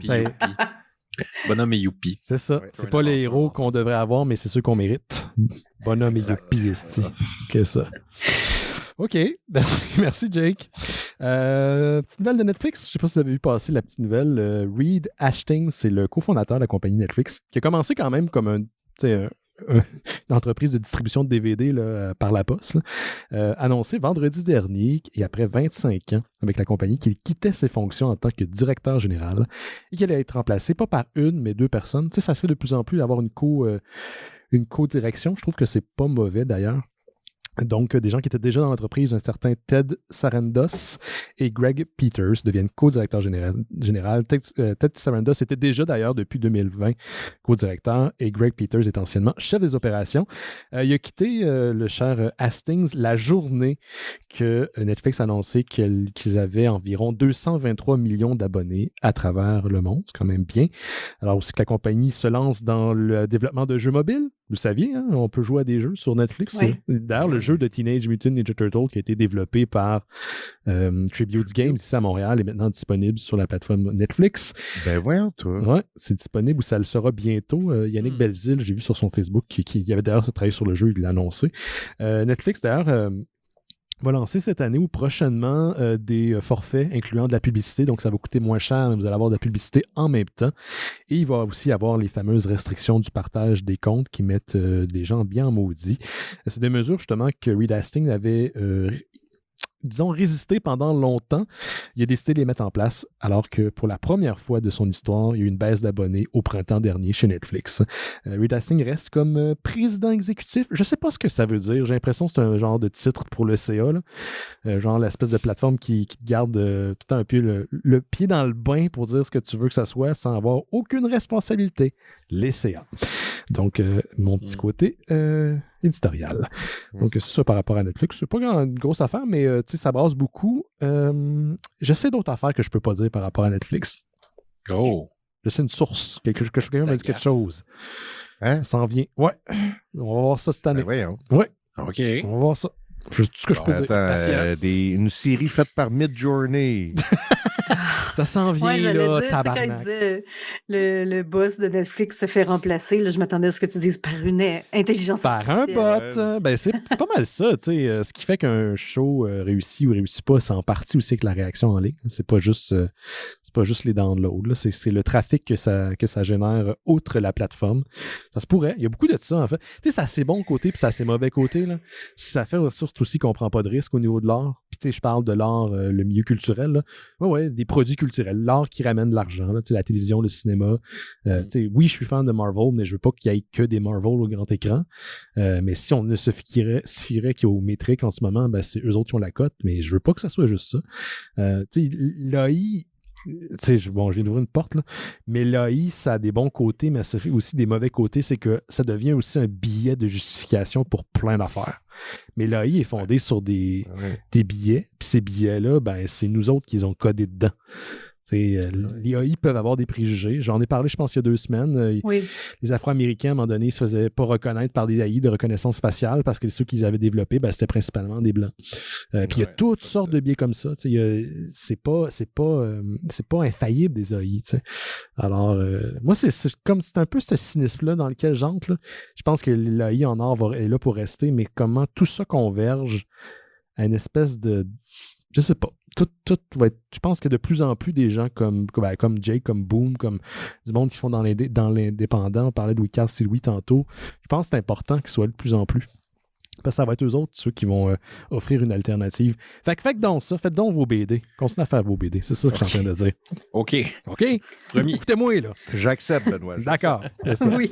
Avez-vous autre chose, messieurs, avant qu'on passe à la BD? Je l'ai quand même passé un bon moment sur la Méduse, mais si vous avez une dernière nouvelle, on peut en parler. C'est pas une nouvelle, mais c'est juste pour faire un petit peu suite à ce que tu as dit tantôt sur la plateforme de gaming de Netflix. Mm-hmm. Je l'ai pas terminé encore, donc je peux pas vraiment en parler, mais j'écoute un paquet de podcasts de jeux vidéo, puis ça revenait souvent dans le top 10 des jeux de l'année, qui était Immortality. OK. Puis ça, c'est un jeu qui est disponible sur Netflix? Il est disponible sur plein de plateformes, dont Netflix. Et en fait, si tu as un compte Netflix et une tablette genre iPad ou un téléphone, tu downloads l'app, tu tapes Immortality. Si tu le filmes avec des prises de vue réelles. Exactement. Mon chum a joué, c'est weird. Hey man, le concept est fucked up. Fait en gros, là, c'est que tu ouvres le jeu et tu as comme des reels, des bobines de films où tu peux sélectionner des clips. Puis c'est des clips de films fictifs. Fait qu'au début, t'es comme, mais OK, mais c'est quoi le jeu? T'sais? Puis là, finalement, tu découvres que OK, tu peux peser sur pause, tu peux rewinder, tu peux zoomer sur un élément, puis là, ça va te faire un lien vers un autre clip qui n'était pas là avant. Et là, tu te ramasses comme à être un espèce d'archiviste. Mais tu sais, la série Netflix, justement, Archive 88, Archive 81, il y a un côté super creepy parce que là, tu commences à faire des liens toi-même, puis là, des fois, tu sais, dans le reel, ça va faire cut. Et la scène continue, là. Fait que tu vois les acteurs, les maquilleurs arriver, arranger de quoi, puis là, tu vois un personnage fucking louche qui est là. Mais c'est-tu un peu comme Black Mirror Bandersnatch ou ça n'a pas rapport? Non, c'est ça. C'est vraiment... c'est pas une expérience narrative interactive. Là. C'est vraiment du gameplay. Tu es un joueur qui... C'est juste qu'au lieu d'avoir, évidemment, un jeu vidéo traditionnel 3D, CGI, c'est que là, c'est par des reels de bobines de films, mais c'est toi qui es en train de percer un peu un mystère. Là. Puis il y a une intrigue. Et il y a un gros côté que je veux pas trop dévoiler, mais qui est très, très, très David Lynch là-dedans. Oh! Et ça donne des frissons quand tu le découvres. Je sais pas, Boom, si tu sais de quoi je parle, là, mais... Non. OK. Moi, je jouais à une autre affaire qui était un animule. OK. Mais bref, j'en reparlerai quand j'aurai terminé le jeu parce que c'est fascinant puis pour vrai, c'est unique. Excellent. Toi, Gauthier, t'as-tu un dernier truc? Prends le temps. J'ai regardé Alice in Borderland, la deuxième saison, qui est basée sur un manga qui est comme une espèce de Battle Royale dans un univers fictif très influencé par Alice au Pays des Merveilles. Là. C'est-tu bon? Puis, si vous aimez les Battle Royale, écoutez-le, la deuxième saison, mais si vous attendez à avoir des grosses explications qui vont comme tout expliquer l'univers à la fin puis que ça va être malade, c'est pas le cas. Mais moi, j'aimerais tout ça d'après toi? Ben, est-ce que t'aimes les Battle Royale? Ben, j'aime le film Battle Royale. Okay. Non, mais mettons Hunger Games. Hunger Games, Maze Runner. En général. Ouais, c'est oh ça. my God. En général... C'est correct, là. Mais c'est un genre. Ouais, c'est ça. C'est parce que ça peut être bien fait ou mal fait. Ben, c'est quand même bien fait. Ouais. Genre Squid Game, ça serait dans ce genre-là aussi. Ouais, exact. Ouais. Bon. C'est ça, c'est bien fait. T'sais. Alice in Borderland, c'est excellent. Oui, c'est bon. J'ai même vu ça. C'est très bon. Et plat. Je te le recommande. Hey, on va prendre une petite pause, puis on va parler dans quelques instants de la Méduse avec notre invité Boom. Juste avant, je vous rappelle qu'on a un Patreon qui fait en sorte qu'on est capable de garder les lumières allumées chez les Mystérieux Étonnants, puis qu'on s'achète du stock comme des soundboards, mettons comme, c'est ça, là. C'est ça, faire jouer des affaires. Juste des jingles des CDR, ça a l'air, mais on va s'ajuster. Remets donc celui de Pornhub, là. Pour vrai, man, ça me dit rien. Man. Ben ouais, c'est ça. D'après tantôt, moi, ça te disait de quoi, puis là, tout d'un coup, ça te dit absolument rien. Il fait beaucoup de révisionnistes, notre Jake. En tout cas. Donc, ouais, c'est ça. Pour acheter des cossins comme ça, ben, allez sur mystérieuxétonnant.com, il y a un bouton en haut. Faites un don. Cliquez là-dessus, ça vous amène vos Patreon. Puis pour l'équivalent d'un café par mois, faites en sorte que les Mystérieux Étonnants existent, donc on puisse payer les factures, payer le logiciel. Éventuellement aussi, on en a parlé la semaine dernière, mais peut-être avoir du contenu des autres membres des Mystérieux Étonnants directement sur Patreon. D'ailleurs, il y a du contenu qui est disponible. On va en refaire d'ailleurs cette semaine. On vous offre Bifurcation, qui est un podcast exclusif. En ce moment, cette semaine, on va finir le cycle. Cette semaine, la semaine prochaine, on va finir les cycles dédiés au Cohen. Puis après, on hésite. Est-ce qu'on fait Wes Anderson? Est-ce qu'on fait David Lynch? Ou on fait notre cycle dédié à Ernest? Moi, j'aimerais bien faire le cycle dédié à Ernest, mais Guy, il n'est pas très chaud à l'idée. Fait qu'on va voir encore. On offre aussi Terre humaine Cheese d'or. On offre un accès à notre Discord. Durant la semaine, les gens se partagent des articles, on écoute des films. Vraiment une belle gang, une belle communauté. C'est comme l'Internet, mais sans trop de cul. On fait aussi en sorte que les Mystérieux Étonnants produisent deux autres podcasts, Noël Cheese d'or et Terre Kaiju. J'imagine qu'il va y avoir un autre podcast de la saison 3 de Terre Kaiju qui s'en vient, Jake. Très bientôt. Est-ce que ça va inclure Gauthier, qui a fait... disons un push pour être invité à l'émission. Oui, parce qu'en fait, en tout cas, on en reparlera. On s'en reparle. Mais on s'en reparle. Mais c'est parce qu'on voulait en enregistrer un qui était prévu cette semaine, mais c'était avec notre cher Laurent Boutin. Fait que là, ça nous a comme fait « Wow, attends, il est pas là! » Parce que Laurent, il part pendant une semaine. Hein. Il est parti, il est en chemin, là. Il est en Angoulême. 2 jours. C'est ça. Ouais. Donc, c'est ça. Puis, c'est très apprécié. En fait, sans le Patreon des Mystérieux Étonnants, on ne peut pas faire en sorte on ne peut pas exister, tout simplement. C'est assez clair. Sinon, vous pouvez partager le podcast, en parler, donner un petit 5 étoiles sur iTunes et ailleurs. On vous invite aussi, puis c'est malheureux, mais ça n'a pas eu lieu cette semaine, de nous laisser un message vocal sur notre SpeakPipe. Donc, cette année, je veux vraiment inclure les gens pour faire partie du show, entendre vos opinions, vos questions, vos commentaires par rapport à des choses que vous avez lues ou ce que nous avons discuté à l'émission. Puis maintenant qu'on a un soundboard, ça va être super facile d'inclure les commentaires. Vous allez sur speakpipe.com/mystérieux. Speakpipe, c'est SPEAK, PIPE.com/MYSTERIERUXE. Je vais mettre le lien dans le show note du podcast. On est d'ailleurs disponible sur Apple Podcasts, Google Podcasts, Stitcher, Spotify et Amazon Music. Facebook, Twitter et toutes les autres plateformes de médias sociaux qui font que notre société s'effrite tranquillement. On revient dans quelques instants avec notre invité et son plus récent album, Boom! Et là, pour La Méduse. Allô?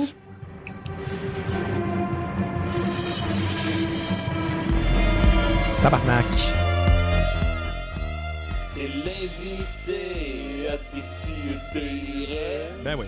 Assis-toi, ça va être le temps de parler. Peux-tu se faire Belle poursuivre? pub. Ben, ils nous poursuivront. Ça va nous amener de la visibilité. Ils sont tellement big. Ils sont à juste pour rire, là. Ouais, mais juste D'un pour coup, rire, c'est il y une a un entente de avocat, là. diffusion avec eux autres.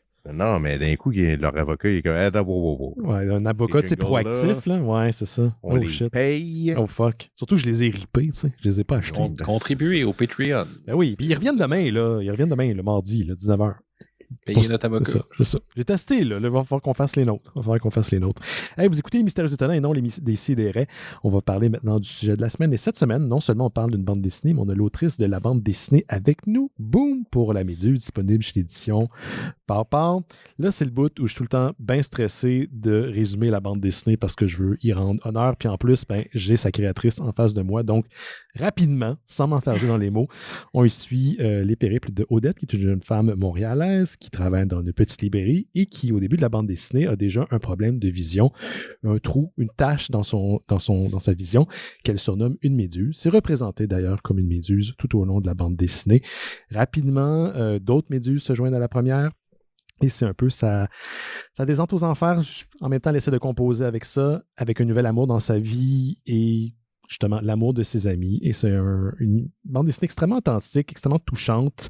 Et j'ai bien hâte d'en parler avec Boom. Boom, juste pour mettre un peu la table, quand on se lance dans un projet comme une bande dessinée qui va nous habiter pendant longtemps, qui va nous occuper pendant longtemps, et j'imagine comme bien des gens créatifs, de plusieurs idées à la fois, qu'est-ce qui fait que tu choisis telle voix, telle histoire, tel personnage?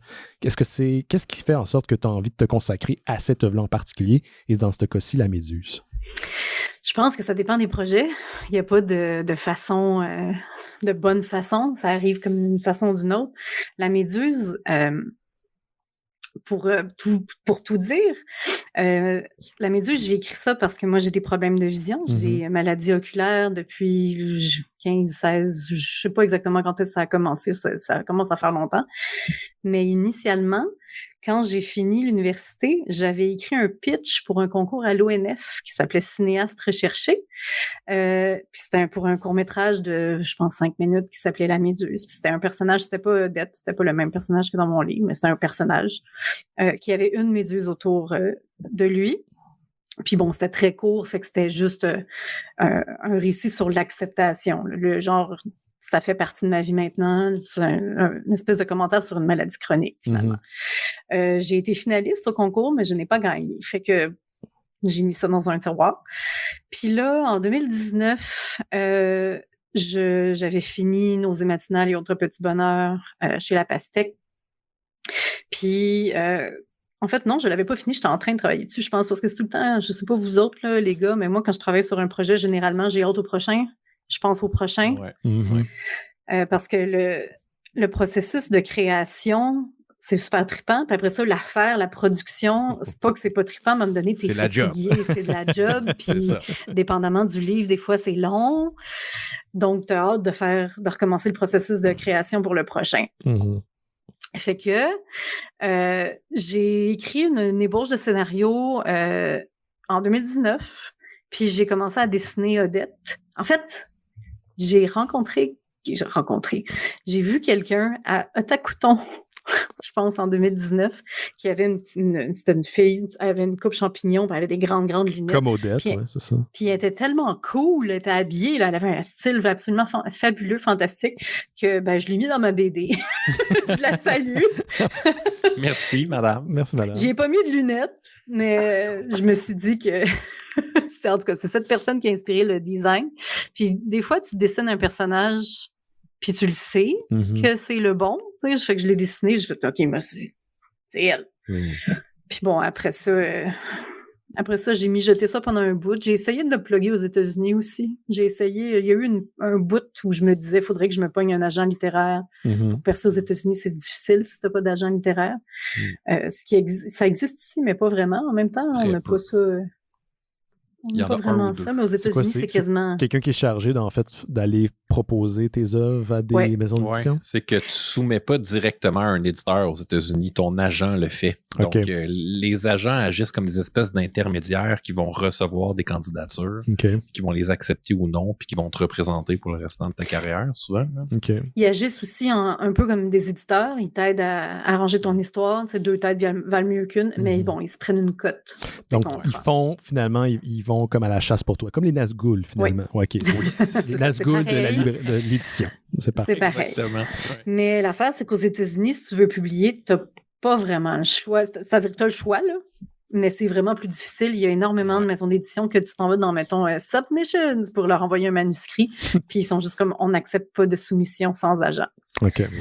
Fait que je m'étais dit, puis les agents aussi, ils ne te prennent pas en plein milieu, ils veulent te prendre quand tu as un nouveau projet parce qu'ils veulent pouvoir jouer dedans. Ils veulent pouvoir le modeler un peu, c'est ça. Le modeler, ouais.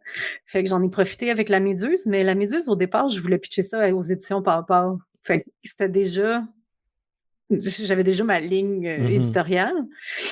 Puis j'ai essayé de la modeler un peu. Puis les États-Unis aussi sont raides un peu. Tu sais, c'est-tu du YA, du Young Adult, mais elle fume puis elle boit de l'alcool. Les États-Unis sont...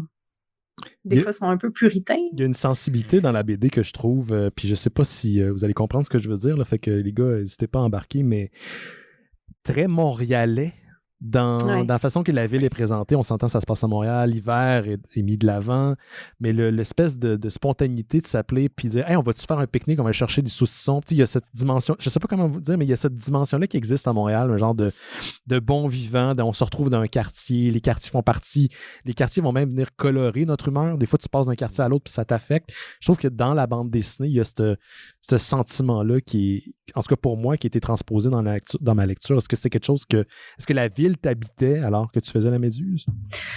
Ben là, j'avais un désir de faire ça dans un quartier que je connais. Là. Ce qui est niaiseux, c'est que moi, j'habite plus dans Hochelaga maintenant, j'habite dans Mercier. Je suis pas très loin, mais j'ai vécu dans Hochelaga toute ma vie. Là, j'étais un petit peu trop à l'est maintenant. Mais tu sais, l'appart d'Odette, c'est mon premier appart. OK. Qui est l'ancienne voisine de la blonde à Jake. J'en avais déjà parlé. C'est sur d'Orléans, en tout cas. Ouais. C'est plate parce que ça avait été une question de timing. J'aurais pu aller prendre des photos en dedans. Ça avait été... Mais non, il était trop tard. Elle habitait plus là déjà.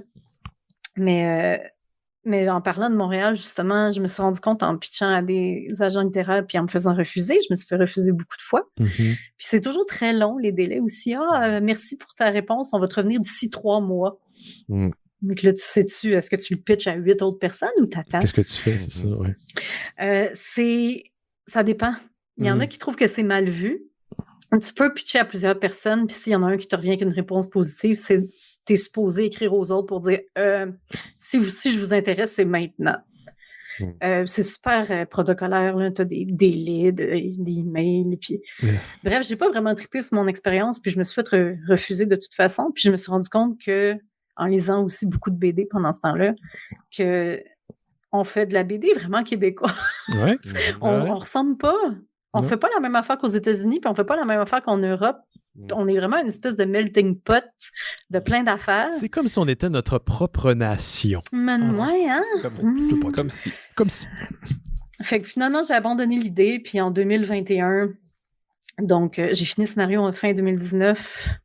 Ouais, ça fait que pendant 1 an-ish, j'ai joué dans le scénario, j'ai changé des affaires, j'ai peaufiné mes designs de personnages. Puis en 2021, j'ai pitché ça à Pawpaw. Je me suis dit, j'ai pris mon trou, je me suis dit, bof, fuck les États-Unis. Puis, tu sais, mon éditeur a dit oui, vraiment facilement. Là, au début, il disait, j'ai un gros catalogue, on verra. Puis là, il a lu mon scénario. Moi, ce que je dis, c'est qu'on continuons à faire de la bande dessinée ici. Puis à un moment donné, quand c'est eux autres qui vont venir chercher genre les talents. C'est eux autres qui...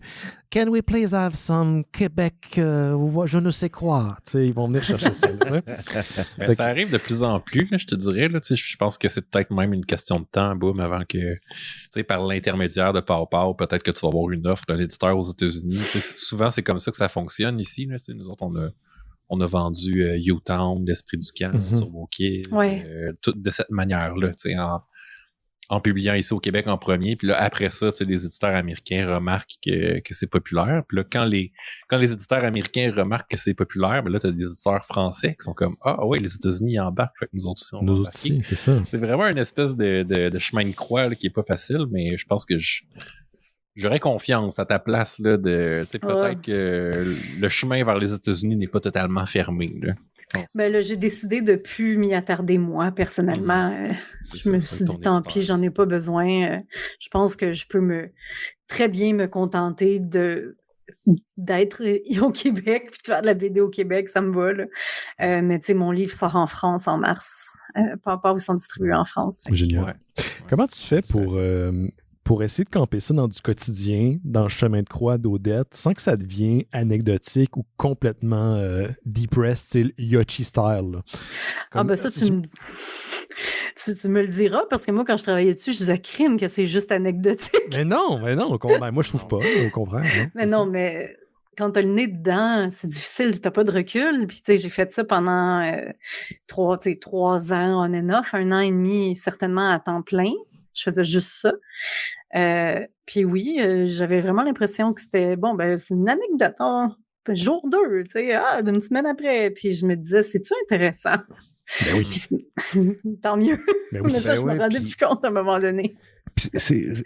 J'essaie de plus en plus de comprendre pourquoi mon cerveau il fonctionne comme ça, mais j'ai remarqué avec le temps que moi, ça me prend un élément de fantastique ou ça me prend un élément surréaliste afin d'embarquer dans une histoire intimiste. Mm-hmm. Si tu fais juste me raconter, tu sais, face value, ce qui se passe dans le quotidien de quelqu'un, ça m'intéresse pas. Même si c'est bien fait, même si les dialogues sont bons, même si c'est bien réalisé. Puis je me rappelle quand tu avais passé mon truc de dessin en direct, Joy of Digital Painting, t'avais fait Odette, puis il y avait la méduse, puis au début, on parlait de ton projet, puis au début, je comprenais pas, je pensais que c'était comme un truc d'Alien, puis c'est quand tu m'as expliqué le concept, j'ai fait c'est de même que tu as décidé d'illustrer, tu sais, puis on dirait que c'est con, mais c'est juste le petit hook que moi fait que émotivement, je suis capable d'embarquer. Puis je suis pas capable d'expliquer pourquoi, tu sais, c'est pourquoi ça me prend ça, mais je trouve que c'était vraiment un petit coup de génie de ta part, puis c'est ça ma question, dans le fond, c'est est-ce que tu as considéré à un moment donné pas embarquer cet élément-là bonne question. Fantastique, puis juste le raconter d'une manière ultra réaliste? Non, parce que une de mes maladies d'yeux que j'ai eues, la première en fait, comment ça a commencé? Savez-vous c'est quoi des flottants? Oui, j'en ai une couple moi aussi. Bon, des flottants, ça, il y a beaucoup de gens qui en ont. Je pense que la majorité des gens finissent par en avoir à un moment donné dans leur vie, mais ça part et ça vient. C'est des petits, dans le fond, c'est des espèces de petits, je m'en allais dire des déchets, mais c'est pas tout à fait ça. Comme des bouts de je sais pas quoi qu'on a dans l'œil, à me donner comme des particules, que ça fait des petites taches grises translucides dans notre vision. Ils bougent, ils sont dans, tu sais, l'œil c'est comme du jello, c'est de la gélatine, fait qu'ils bougent dans la gélatine. Normalement, ça part, ça vient je pense qu'ils tombent dans le fond de l'œil à un moment donné, puis on les voit plus, puis fin de l'histoire. Okay. Mais jusqu'à temps que t'en aies des nouveaux. Moi, j'en avais une quantité astronomique. Ils n'ont pas été capables de dire exactement pourquoi j'avais ça. Je pense qu'ils ont supposé, en fait, ça, c'est mon ophtalmo qui est un peu représenté dans le livre. Je la salue. C'est une madame qui répondait jamais à mes questions. Elle me répondait pas. Je disais, vous pensez que c'est quoi? Puis elle continuait de taper à l'ordi, puis elle s'en allait. Ouais. Ça, on le sent bien, la détresse dans la vie. Oui. Explique-moi ce qui se passe. C'est quoi les possibilités? Là? Tu peux-tu attendre J'avais 2 secondes? l'impression... C'est comme si elle avait signé un contrat que si elle connaissait pas la réponse à une question, elle avait pas le droit de m'en parler. Je sais pas. En tout cas, elle voulait pas poser de diagnostic trop vite. Ouais. Mais pas un diagnostic, mais elle aurait pu me dire je sais pas, puis s'arrêter. Je pense je pense si je peux offrir une petite piste de solution pour avoir travaillé, je n'étais pas médecin ou rien, là, mais je n'étais pas un pourvoyeur de santé, là, mais pour travailler dans le milieu de la santé, souvent, c'est que devant la marée de gens que ces gens-là doivent traiter, ils sont, puis je les excuse pas, il y a certains qui gèrent avec ça, de cette souffrance-là, cette panique-là, en shutdown. Puis pour eux autres, c'est de la masse. Fait qu'ils traitent de la masse. Ils font du volume. C'est ça. Ils font du volume, puis à un moment donné, il y a du monde extrêmement empathique dans le milieu de santé. C'est pas ça que je suis en train de dire. Mais dans certaines fonctions, ça peut arriver que tu as ce genre de... Donc, il faut que tu te battes presque pour avoir de l'information quand c'est ces gens-là qui devraient t'informer. Mais ça, c'est un des trucs qui m'a sauté en plein visage en lisant l'album. Cette situation-là, en début d'album avec Odette, je me suis dit, boum, elle l'a vécu, ou elle a vécu un équivalent. C'est trop, en guillemets, anecdotique, puis c'est trop réel pour que ça soit quelque chose qu'elle a imaginé. Elle a vécu ça. Ça doit être extrêmement frustrant. C'est ta vision, là. C'est ta job aussi. Là. C'est tout. Là. C'est ta vie. Mais bref, pour en revenir au flottant, donc j'en avais tellement que j'avais pas juste des petites taches, j'avais une boule. Fait que j'avais une boule dans mon œil qui était gris pâle, mais tu sais, je voyais plein de petits picots dedans, mais ils bougeaient tous ensemble. Puis c'est moi-même qui appelais ça une méduse, parce que quand je regardais, tu sais, d'un côté, la méduse se déplace, puis là, je regardais de l'autre côté, elle se déplaçait comme ça, puis ça prenait quand même toute ma vision dans mon œil droit. Puis ça fait longtemps que j'appelais ça comme ça, puis j'ai fait mon pitch à l'ONF suite à ça, puis ainsi de suite. Fait qu'en y donnant ce nom-là, ça y a comme donné un peu une personnalité puis une image aussi, qui était facile ensuite à juste incorporer dans une BD. Puis ça m'amuse de voir les gens interpréter ça parce que moi, j'ai pas...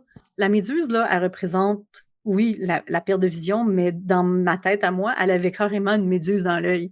Elle bougeait, là. Elle était là. Je me pose pas... C'est une méduse.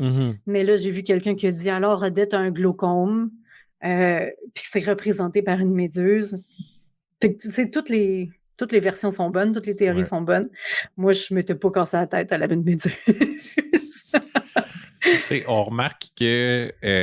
puis ça, je sais pas si c'est mon interprétation là, seulement, là, subjective, là, mais on remarque que la méduse ou les méduses, à un moment donné aussi, puisqu'il y en a plusieurs qui se multiplient, il arrive à des moments où l'anxiété monte un petit peu, où les personnages vont avoir des discussions un peu plus tough. Des fois, quand tout va bien, elle n'est pas là. Puis tu sais, à la fin, on comprend que c'est pas qu'elle n'est pas là, c'est que Odette oublie qu'elle a ça, parce que tu sais, tout va tellement bien que... Puis ça, j'ai trouvé que c'était vraiment un coup de génie aussi. Tu sais, je me disais, mais tu sais, quand ça va bien, tu sais, elle n'en a pas, fait que ça doit être genre psychosomatique, mais tu sais, tu te rends compte, non, c'est pas ça, là, c'est juste que... Elle y pense pas. Elle y pense pas, fait qu'elle n'est pas là, tu sais, fait qu'on rentre vraiment facilement dans la psychologie du personnage comme ça, là, je trouve, là, on est vraiment plongé en plein dedans, puis ça doit être terrible, là, tu sais, je veux dire, t'as trouvé un moyen de faire une histoire de monstre de manière hyper réaliste, je trouve. Là, j'aime ça comme... C'est comme l'équivalent pour moi. Là, la méduse, c'est l'équivalent de Godzilla là, pour une personne. Tu ne seras pas invité à Terre Kaiju, là, Gauthier. Tu viens de perdre des points. C'est comme Godzilla. Quand je mettais les premières pages, quand on a eu enfin la date de sortie, puis tout, puis j'ai mis les 12 premières pages sur Internet. Mon éditeur l'avait fait, puis je les ai partagées sur les réseaux sociaux. Moi, j'ai beaucoup de followers anglo qui regardaient les pages de BD, puis que ça m'étonnait quand même que même si, il me semble, même sans texte, tu peux comprendre au début que Odette n'est pas super à l'aise avec cette idée-là. Elle n'est pas comme on voit qu'elle est un peu, pas en panique, mais ça la gosse au début.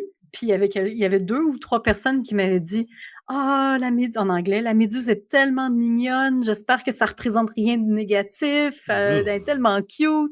Puis là, j'osais pas leur répondre comme you got it all wrong. Ouais, that's bad. Je trouvais ça intéressant de voir à quel point les autres, ça leur avait pas parlé pantoute sans le texte. Pour rebondir sur ce que Gauthier disait, quand l'intérêt amoureux de la BD d'Odette arrive, dans les premières rencontres, il n'y en a pas de méduse. Fait que c'était conscient de ta part. Tu voulais pas. Quand il parle, dans les cases où elle est représentée, c'est Naya, pardon? Naya. Oui, on Naina. Naina, c'est moi. Naina. Je t'ai donné ma dyslexie. Naina. Elle a, la méduse est pas, on la voit pas. Fait que c'était voulu, c'était conscient de ta part. C'est tout à fait conscient. Quand Naina est là, généralement, il n'y a pas de méduse. Quand Naina est dans la case, il y a une couple d'exceptions aussi quand Odette parle à Naina. Puis qu'il y a juste Odette. Oui, c'était tout conscient. Puis évidemment qu'il y a un point dans l'histoire où est-ce que là, même Naina l'empêche pas de penser à ça. Ouais, c'est ça. Ouais. Puis je te dirais que dans ces scènes-là, moi, ce que j'ai ressenti, c'est une genre de claustrophobie. Surtout quand il y en a de plus en plus, là, je le sentais dans ma gorge, presque étouffé. Elle peut pas se sauver. Il n'y a pas rien qu'elle peut faire. Ça va rester.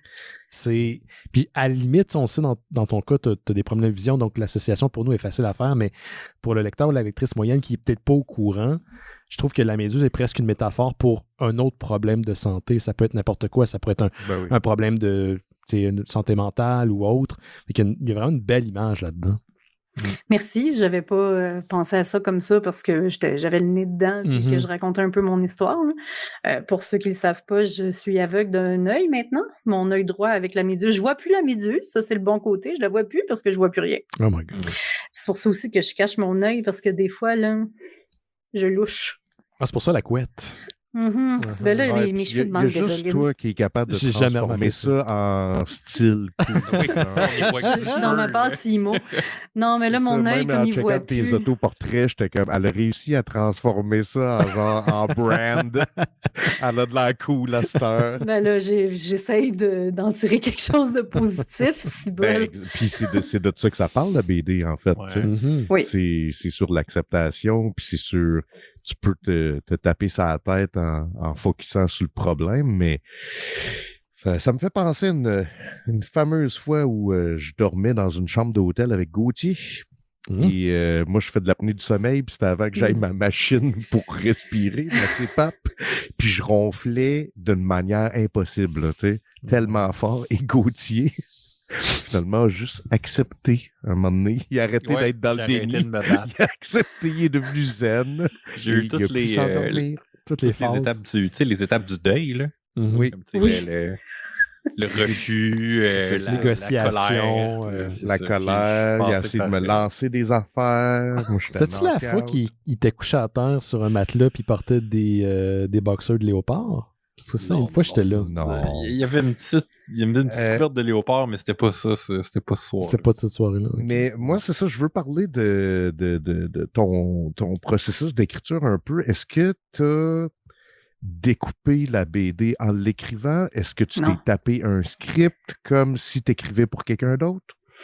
J'ai essayé de passer direct au découpage. Puis je me suis rendu compte que je savais pas trop où je m'en allais. Puis je pense que j'ai un certain... j'ai toujours écrit un scénario. Puis là, je me disais, j'ai pas besoin, je peux skipper. Il y a plein de monde qui fait ça, qui passe direct au découpage en BD, puis non. Fait que j'ai fait un scénario, mais quand j'écris mes scénarios, je pense que j'avais fait ça pour la petite révolution aussi. J'ai déjà mes pages gauche-droite. Ouais. Je me fais un tableau, puis là, je suis comme, OK, à gauche, il se passe ça, à droite, il se passe ça. Fait que j'avais déjà une pas pire idée de mon découpage déjà en l'écrivant. Fait qu'après ça, mon découpage s'est fait tout seul. Là. Je faisais 20-25 pages par jour, facile. Okay.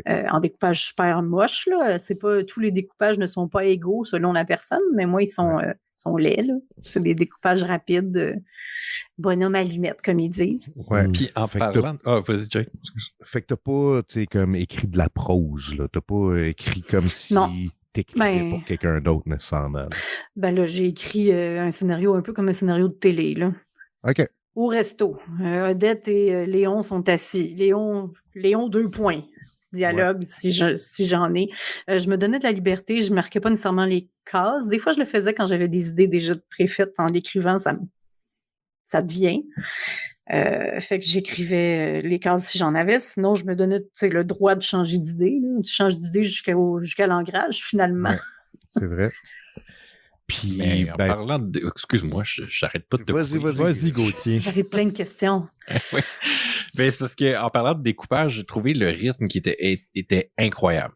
Je sais pas si c'est ton background en animation, là, mais le temps que tu prends pour installer tes scènes, puis les clôturer aussi, là, comme, tu sais, je suis quelqu'un qui est quand même assez émotif là, quand je lis, là, mais cette BD-là, c'est le découpage qui m'a rentré dedans, là, comme entre les saisons, le temps que tu prends pour installer tes choses, les pages blanches que tu laisses, l'arrivée graduelle de la méduse sur un fond blanc, j'ai trouvé ça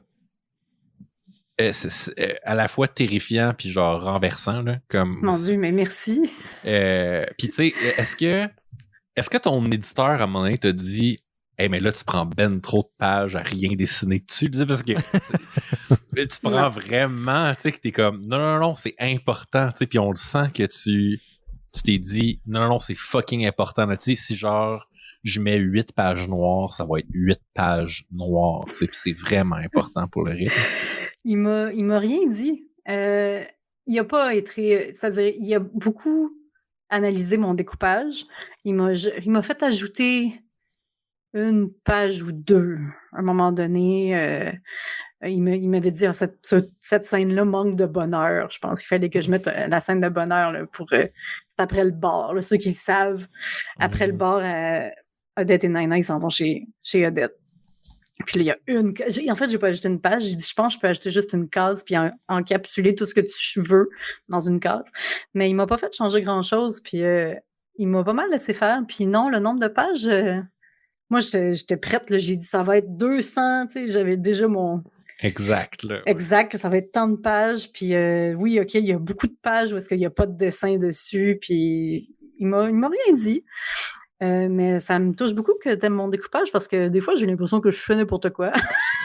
Voyons donc. Après, tes beats sont vraiment incroyables. Ouais. C'est une BD qui respire beaucoup aussi. Tu sais. Je pense qu'il y a des moments où peut-être c'est plus claustrophobique, mais il y a d'autres moments où il y a plus de la contemplation. Merci. Je devrais le mettre dans le soundboard, ce mot-là, à la place. Puis, tant qu'à utiliser ça. Puis je pense que c'est ce qui fait que ça devient plus touchant parce que tu peux t'attarder. Moi, des fois, il y a des moments où je prenais comme un respire entre les saisons. J'étais comme, OK, là, j'ai l'impression que ça va aller plus mal. Il y a quand même une évidence, il y a plus de méduses. Il y a une progression. Une progression, là. Fait que, OK, on y va. Mais c'était pas fastidieux, c'est pas ça que je veux dire. Mais il fallait que j'aie un moment de repos entre les séquences. Ouais. J'aime ça, apprendre ça. Je voulais dire... Qu'est-ce que je voulais dire? C'est moi là, qui allais dire de quoi. Bon, vas-y. OK, dis-le, parce que j'ai perdu mon idée. Non, mais je veux qu'on continue à parler de process, parce que moi, ça m'intéresse bien gros, ça. Tantôt, tu as juste commencé à parler d'ancrage digital au complet. Avec quoi tu as travaillé? C'est mon premier livre qui est entièrement numérique. C'est un choix un peu de santé. Parce que, mon découpage, je l'ai fait dans Photoshop, rapide, là. Puis après ça, après avoir fait, j'avais même pas fini mon découpage, j'ai perdu mon œil. J'ai passé 2 mois-ish à aller à l'hôpital presque tous les jours, à avoir toutes sortes de tests et de procédures. J'ai fait de la plasmaphérèse où ils m'ont vidé de mon sang pour m'enlever mon plasma. Puis, parce que dans le fond, ce que j'ai fait à mon œil droit, c'est en dernier lieu, parce que j'ai une uvéite en même temps, mais ça, c'est pas ça qui m'a rendu aveugle, c'est une névrite optique, une inflammation du nerf optique. Fait que c'est une maladie auto-immune. Fait qu'ils m'ont vidé de mon sang pour m'enlever mon plasma, m'en donner du nouveau. Bref, pendant que j'étais là puis que j'avais perdu un œil, je me disais, à dessiner, ça va être weird. Puis une des premières expériences de dessin, c'était avec ton Jake's Joy of Digital Drawing. Digital Painting, pardon. Puis je le dis comme ça, il est disponible sur YouTube si les gens veulent l'écouter après. Oui, ça serait intéressant parce que j'étais en plein dedans quand... Là, j'en suis sortie, là, ça fait 2 ans. Là, je commence à être... Puis tu as vu que l'expérience était différente ou qu'est-ce que tu as remarqué? Ben, il y a une adaptation qui a dû se faire. Ça tombait bien, par contre, parce que j'étais dans la période découpage, dans la période du dessin moche, fait que c'était correct. Puis j'ai aussi eu à illustrer un livre jeunesse. Avant ça, je fais une série de romans que j'écris pas, que j'illustre. Mes brouillons étaient faits, mes crayonnés étaient faits, il me restait juste à mettre au propre. Fait que ça a été ça ma première vraie expérience de travail à un seul œil. C'est que sur papier, la perception de la profondeur est atteinte quand tu as juste un œil. Si tu te caches un œil, là, après ça, essaye de mettre un bouchon sur un stylo. Tu m'en donneras des nouvelles. Ouais. C'est l'affaire la plus tough au monde. OK. Fait que mettre au propre quelque chose sur papier, moi, je pense que ma ligne va être là, puis finalement, elle est juste comme 1 millimètre à droite. Mais c'est une question d'adaptation. C'est que je me suis pas donné... J'ai mon chat en arrière qui se lève, là. Ouais. Ça, oui. Beau chat. Je me suis pas donné le temps de m'adapter parce que j'avais déjà signé avec mon éditeur, puis ma date, c'était pas lui qui me forçait à finir, c'était moi qui voulais ça. Je me disais, ça fait longtemps. Mon dernier livre, c'était chez La Pastèque, c'est sorti en 2019, ça a passé un peu sous le radar parce qu'il y a eu Paul à la maison tout de suite après La Pastèque, ils n'ont plus jamais parlé de moi. Puis après ça, il y a eu la pandémie. Fait que mon livre était nulle part parce qu'on était nulle part. Puis, fait que bref, je voulais... Ça faisait 10 ans, ça fait 10 ans La Petite Révolution, c'est mon projet le plus proche de la Méduse, parce que c'est de la fiction, c'est un peu plus sérieux que les strips autobiographiques drôles que j'ai fait tout le reste du temps. Ouais. Fait que bref, je m'étais donné cette date-là, je me suis dit, pour pallier à mon handicap, je vais faire ça numérique. Fait que j'ai fait mon découpage en Photoshop, j'ai fait mon crayonné sur mon iPad dans Procreate. Puis la raison pour ça aussi, là, j'y avais pensé quand même, c'est que pour mes décors, Jake en a parlé dans l'autre épisode où est-ce que j'avais parlé de la Méduse, c'est que pour mes décors, je me suis donné un gros outil numérique. J'ai bâti presque tous mes intérieurs et certains extérieurs dans The Sims. Oui, c'est vrai, Jake l'a mentionné au spécial de Noël. Puis j'utilisais ça, puis dans le fond, je mettais ça par-dessus ma BD numériquement, dans Procreate. Puis là, je pouvais dessiner, placer mes personnages. Fait comment tu faisais, c'est que dans le fond, tu plaçais la caméra dans le jeu de Sims, dans l'angle que tu voulais, tu prenais un screenshot, puis ensuite, tu ancrais par-dessus? Je crayonnais par-dessus. Oui, c'est ça. Mais tu te servais de l'architecture, puis des proportions, etc. Oui, c'est ça. Fait que j'ai bâti mon appart le plus fidèlement possible. Wow. J'ai bâti la salle d'attente de l'hôpital. Je suis allée prendre des photos. J'ai pris beaucoup de photos aussi, là, des références. Là. Puis à l'hôpital, les médecins me laissaient prendre des photos, mais les autres employés n'étaient pas au courant. Fait que j'avais l'air d'une espèce de weirdo espionne. Puis mon ophtalmo est déjà venu à ma rescousse. Là. Il y avait un employé qui me disait « Vous devez partir ». Puis moi, je prenais des photos de l'équipement. Puis là, elle était rentrée. Elle a dit « Non, c'est correct. Elle fait des photos pour sa bande dessinée. » D'ailleurs, mes deux médecins qui me suivent... il était très fan, à chaque fois qu'il me voyait. Il dit « Bon, alors là, il met la BD, comment ça va? Où est-ce que vous êtes rendus? » C'est des jeunes médecins cool. Là. Fait que c'était le fun. Fait que bref, je bâtissais ça. Il y a toutes sortes de cheats aussi. Là. J'ai appris toutes sortes de cheats où que tu peux non seulement déplacer des objets. The Sims, c'est sur une grille. Mais Journey aussi.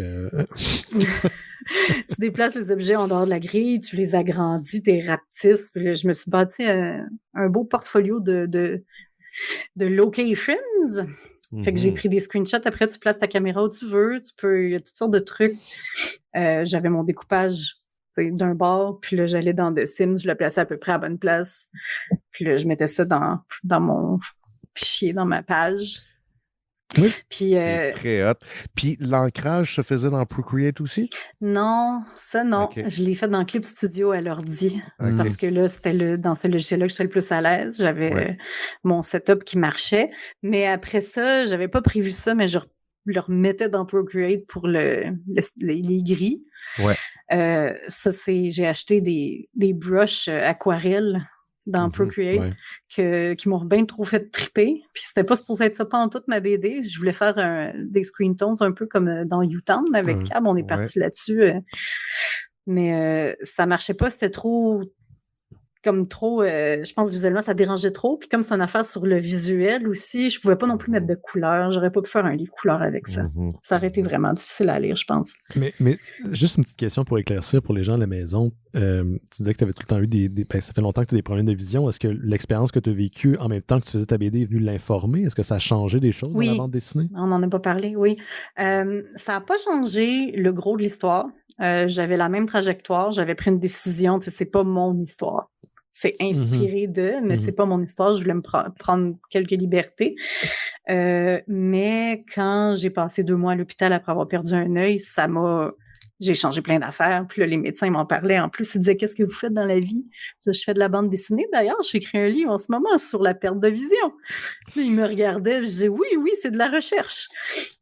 Après le method acting et le method cartooning. Mais oui, je suis retournée à mon scénario. J'ai changé des affaires. C'est surtout la scène de l'hôpital qui a changé. Mais ouais, en gros, je pense que c'est meilleur maintenant que ça l'était avant. J'espère, en tout cas. Puis quel genre de feedback que tu as pour l'instant de tes lecteurs, tes lectrices? Est-ce que c'est une histoire qui vient rejoindre justement des gens qui ont des problèmes de santé, voire de vision? Ou quel genre de témoignages tu reçois? J'ai reçu quelques témoignages de gens qui ont des proches qui ont des problèmes de vision ou qui ont des problèmes de vision eux-mêmes ou qui ont eu des peur, tu sais, j'ai failli perdre un œil, finalement, je me suis fait opérer, c'était correct. J'avais une bulle dans l'œil, finalement, ça s'est résorbé. Puis bon, évidemment que comme c'est un médium très visuel aussi, mes collègues, ça les fait un peu capoter. Ils vont dire, perdre nos mains puis perdre nos yeux, là, c'est pas mal ce qu'il y a de pire qui puisse nous arriver. En général, tu sais, moi, comme j'ai fait d'autobio presque toute ma vie professionnelle, je recevais plus d'anecdotes avant. Ça, c'est surtout les gens qui réagissent comme « Mon Dieu, j'ai tellement pleuré » ou Fait que c'est ça. J'étais un peu sur le cul, je m'attendais pas à ça. Non? Non. Tu pensais pas que ta BD allait faire réagir autant les gens à ce niveau-là? Non, je me disais, je pense qu'elle est belle. J'espère qu'elle est bonne. J'ai dit ça à tellement de gens. Ah, ça a tellement l'air beau ta BD. Puis moi, je répondais, ouais, mais j'espère que ça va être bon. Elle a une âme. Il y a tellement de choses qu'on a lues dans la vie que finalement, ouais, l'histoire est correcte ou whatever. Celle-là, elle a une âme. Elle a une personnalité, ce que j'aime de la BD. Puis il y a une dimension qu'on n'a pas tant abordée que moi, elle m'a vraiment touché. Là. Puis c'est la relation qu'un enfant unique ou qu'un enfant unique peut avoir avec ses parents. Là. Puis là, je sais que Jake est enfant unique, moi je suis enfant unique. Boum, je sais pas si t'es enfant unique, t'es pas enfant unique. J'ai une sœur.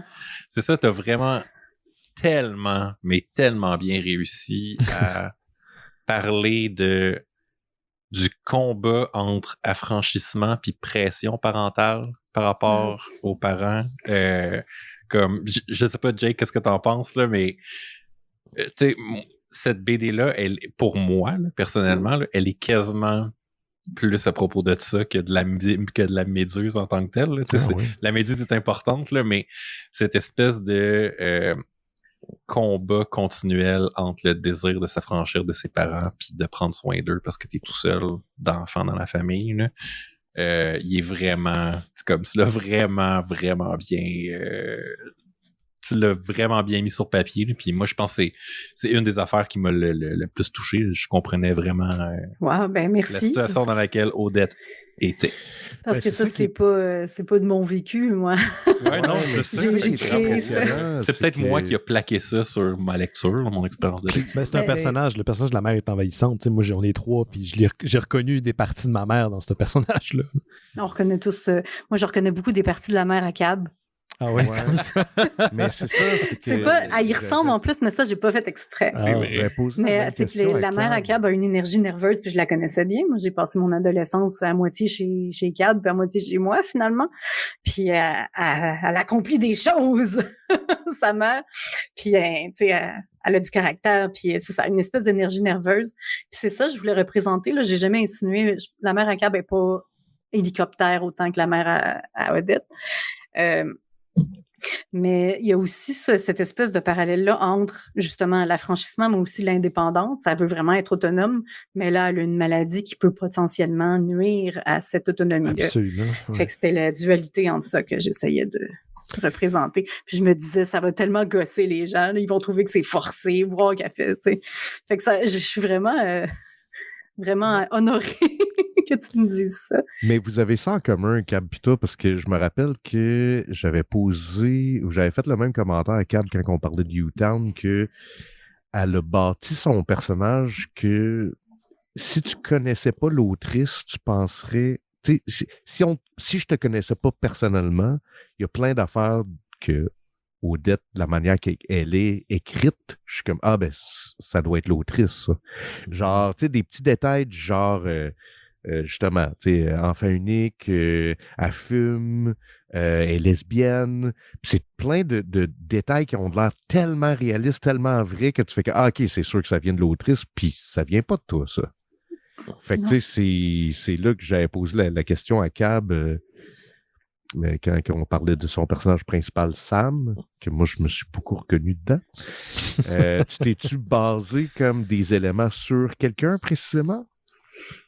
Non, juste physiquement, comme je disais. Ouais. Non, mais mes personnages, là, c'est pas vrai pour la petite révolution, par contre, mais quand je disais que j'ai acquis, je disais ça, c'était-tu au début que je disais que j'avais écrit un roman quand j'étais ado de 500 pages? Mes personnages principaux sont rarement... ils sont jamais parfaits, là. J'aime écrire des personnages un peu bougons, un peu désagréables, un peu solitaires.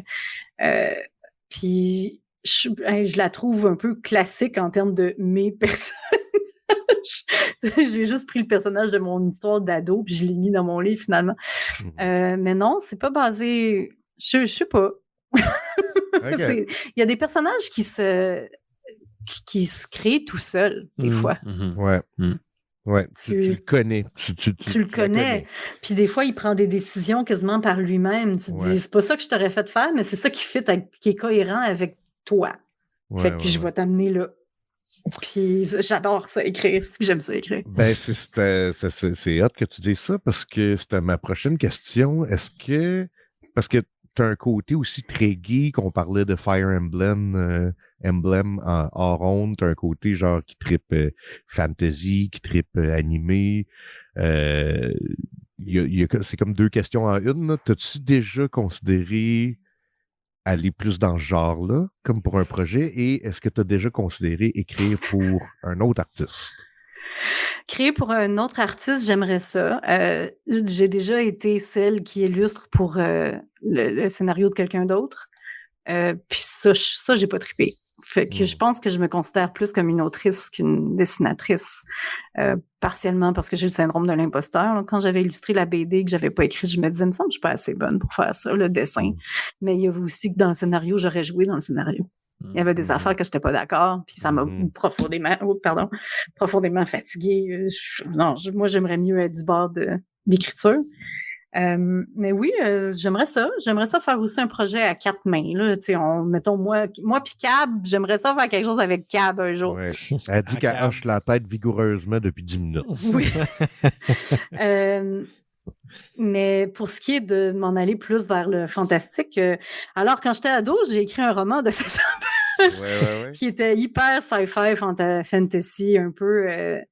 Puis je pense que c'était pas mauvais, c'est juste que là, ça a 20 ans et ça a un grand besoin d'être modernisé. Puis il y a aussi que là, j'avais 15-16 ans, puis j'étais un petit peu éparpillée. J'ai beaucoup de ménage à faire là-dedans. J'ai passé tout mon Inktober à redessiner les personnages de cette histoire-là parce que j'aimerais ça. Mais ils ont toutes des grandes oreilles. Là, oui, puis il était malade ce Inktober-là. Si jamais vous faites une BD, Cab et toi ensemble, pouvez-vous me jurer que vous allez faire comme certains duos de mangaka japonais, c'est-à-dire ils prennent un nom d'auteur, ils se créent un nom d'auteur pour les deux. Et le nom, j'aimerais ça. J'exige que ce soit Kaboom. Ah oui! Vous n'avez pas le choix. Rendu là. Vous n'avez pas le choix. Vous n'avez pas le choix. Là. C'est une occasion manquée ici. Puis en dédicace, je veux que vous soyez une par-dessus l'autre avec un gros imperméable. Puis un genre de chapeau. Oui, il essaie d'acheter des billets pour aller voir un film au cinéma 13 ans et plus. C'est parfait, je mesure juste 5 pieds, c'est quand même crédible. La boussée pas bien grande, fait que tu sais, rendu les deux ensemble. Là. J'aime bien qu'elle dit non en majuscule. Dans le chat, ouais, c'est ça. Hey, je peux-tu partager mon événement réalisme magique qui est arrivé, lui, ta bande dessinée? S'il te plaît. Parce que pour vrai, ça m'a vraiment fait rire. Sur le coup, j'ai commandé l'album chez Le Port de Tête ici à Montréal, la librairie qui est dans le quartier Mont-Royal. Puis Plateau Mont-Royal. Et je me suis dit, tant qu'à la commander, je vais commander 2 autres affaires avec parce que tu dépasses un certain montant puis tu as une livraison gratuite. Puis j'encourage une librairie que j'aime beaucoup. Je sais qu'il y a des gens chez Le Port de Tête des fois qui nous écoutent, donc je les salue. Et je trouvais que la librairie dans laquelle Odette travaille me faisait beaucoup penser au Port de Tête, dont l'écriture sur je sais pas si c'était voulu, mais la vitrine. C'est un mélange. Bon. Alors, je commande l'album et je me commande 2 mangas. Gun 1 et 2. Non! Je te jure. Et là, hein? là, je reçois ma livraison, mon paquet, et j'explique pour les gens à la maison, c'est que je lis la bande dessinée, La Méduse, et à un moment donné, le personnage de Naina va voir Odette, et elle demande « As-tu les tomes 1 et 2 de Gun? » Gunham, ouais, pardon. Ça se prononce mal. Ouais, c'est ça, moi je joue Gun. Puis, c'est pas... Ouais, Gun. Gunham. Ouais, Gunham, il y a 2 N puis un M. J-U-N-M. Puis là, j'ai fait comme « What the fuck, man? Je suis dans le Truman Show, là, puis je le sais pas, là. » C'est fou. J'ai vraiment eu un petit frisson. Voilà. Boom, pour les gens qui écoutent la version audio, vidéo, monte la page. Comme, là, je me suis dit, ben là, c'est moi qui ai acheté les 2 tomes que le personnage voulait avoir. C'est moi qui les ai. Il y a eu comme un moment où il y a une fissure dans la réalité qui s'est faite, là, puis je sais pas, je voulais la partager, je trouvais que c'est ben trop parfait. Ça n'a pas rapport. Mais oui, ça n'a pas rapport. C'est ben trop random, tu sais. C'est un vieux manga, tu sais. Oui, c'est ça. La nouveauté. C'est ça, exact. C'est pas comme si le film sortait dans une couple de mois, puis c'était dans le. Je veux dire, il y a un film qui est sorti il y a une couple d'années, là, mais c'est pas comme si c'était dans le zeitgeist. Non. C'est ça. J'ai cherché, je voulais avoir d'autres affaires, ça marchait pas. J'ai dit, regarde, attends, ça fait longtemps que je veux la compléter, cette série-là. J'avais les vieilles éditions, je les avais revendues quand j'étais arrivé à Montréal. Tomes 1 et 2, et voilà, c'est le personnage, je voulais les avoir. Eh bien. Avez-vous des dernières questions, messieurs? Je pense qu'on va se laisser bientôt. Ben, moi, je veux juste te dire merci pour cette BD-là, parce que moi aussi, j'ai versé une coupe de larmes, mais juste quand on parlait de découpage puis de timing, je trouve aussi qu'il y a une éducation à se faire avec cette BD-là, puis c'est un cours en même temps. Fait que, merci. Merci pour ça. Excellent. Moi, j'ai adoré ma lecture. Je trouve que c'est une BD qui a beaucoup d'âme, puis j'étais bien content de l'avoir lu. C'est très touchant aussi comme parcours. Ouais, j'ai hâte de voir faire des... Comment? T'as passé le test de la braille. Passé le test de la braille. Moi, je braille à pas grand-chose. Je suis le genre de gars qui a vu l'annonce de E.T. qui vendait un service satellite avec Elliott, puis je braillais. Mais la BD de Cab de Boom a plus d'âme.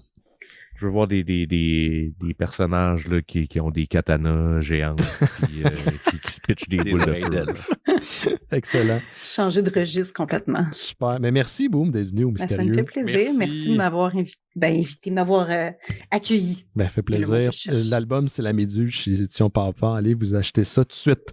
On se laisse pour... Jake, tu vas prendre une petite pause pour un petit bout parce que toi aussi, tu travailles sur un album en ce moment. Oui, mon Dieu, qui était pas un rachat, là. Il n'y a pas de poil. C'est weird, il n'y a pas de poil. Elle a du poil. C'est pas un sphinx. C'est la tête. Non. Elle a du poil partout. Du poil rose. Elle est blanche. Fait qu'on voit sa peau à travers. OK. Ben oui, je rentre en fin de prod d'un album et en début de prod d'un autre, les deux en même temps. Fait que je vais être là moins souvent. Ouais. Mais je vais quand même popper une fois de temps en temps. Excellent. Puis d'ici là, le soundboard va être réglé, je te jure. Ouais, si dans 6 mois, c'est encore c'était la blague. Là. Je me suis dit, j'avais plugué le soundboard, mais j'avais pas de son pour l'utiliser à part le jingle d'ouverture. Fait que je me suis dit, tant qu'à ça, je vais donner un clin d'œil comme l'émission de des Raies revient demain sur Juste pour rire. Fait que un petit clin d'œil à nos chums. On se laisse là-dessus. Faites attention à vous autres, les gens à la maison, puis considérez le Patreon des Mystérieux Étonnants si vous nous encouragez. Sinon, les gens sur le Discord, on se voit cette semaine. À la semaine prochaine.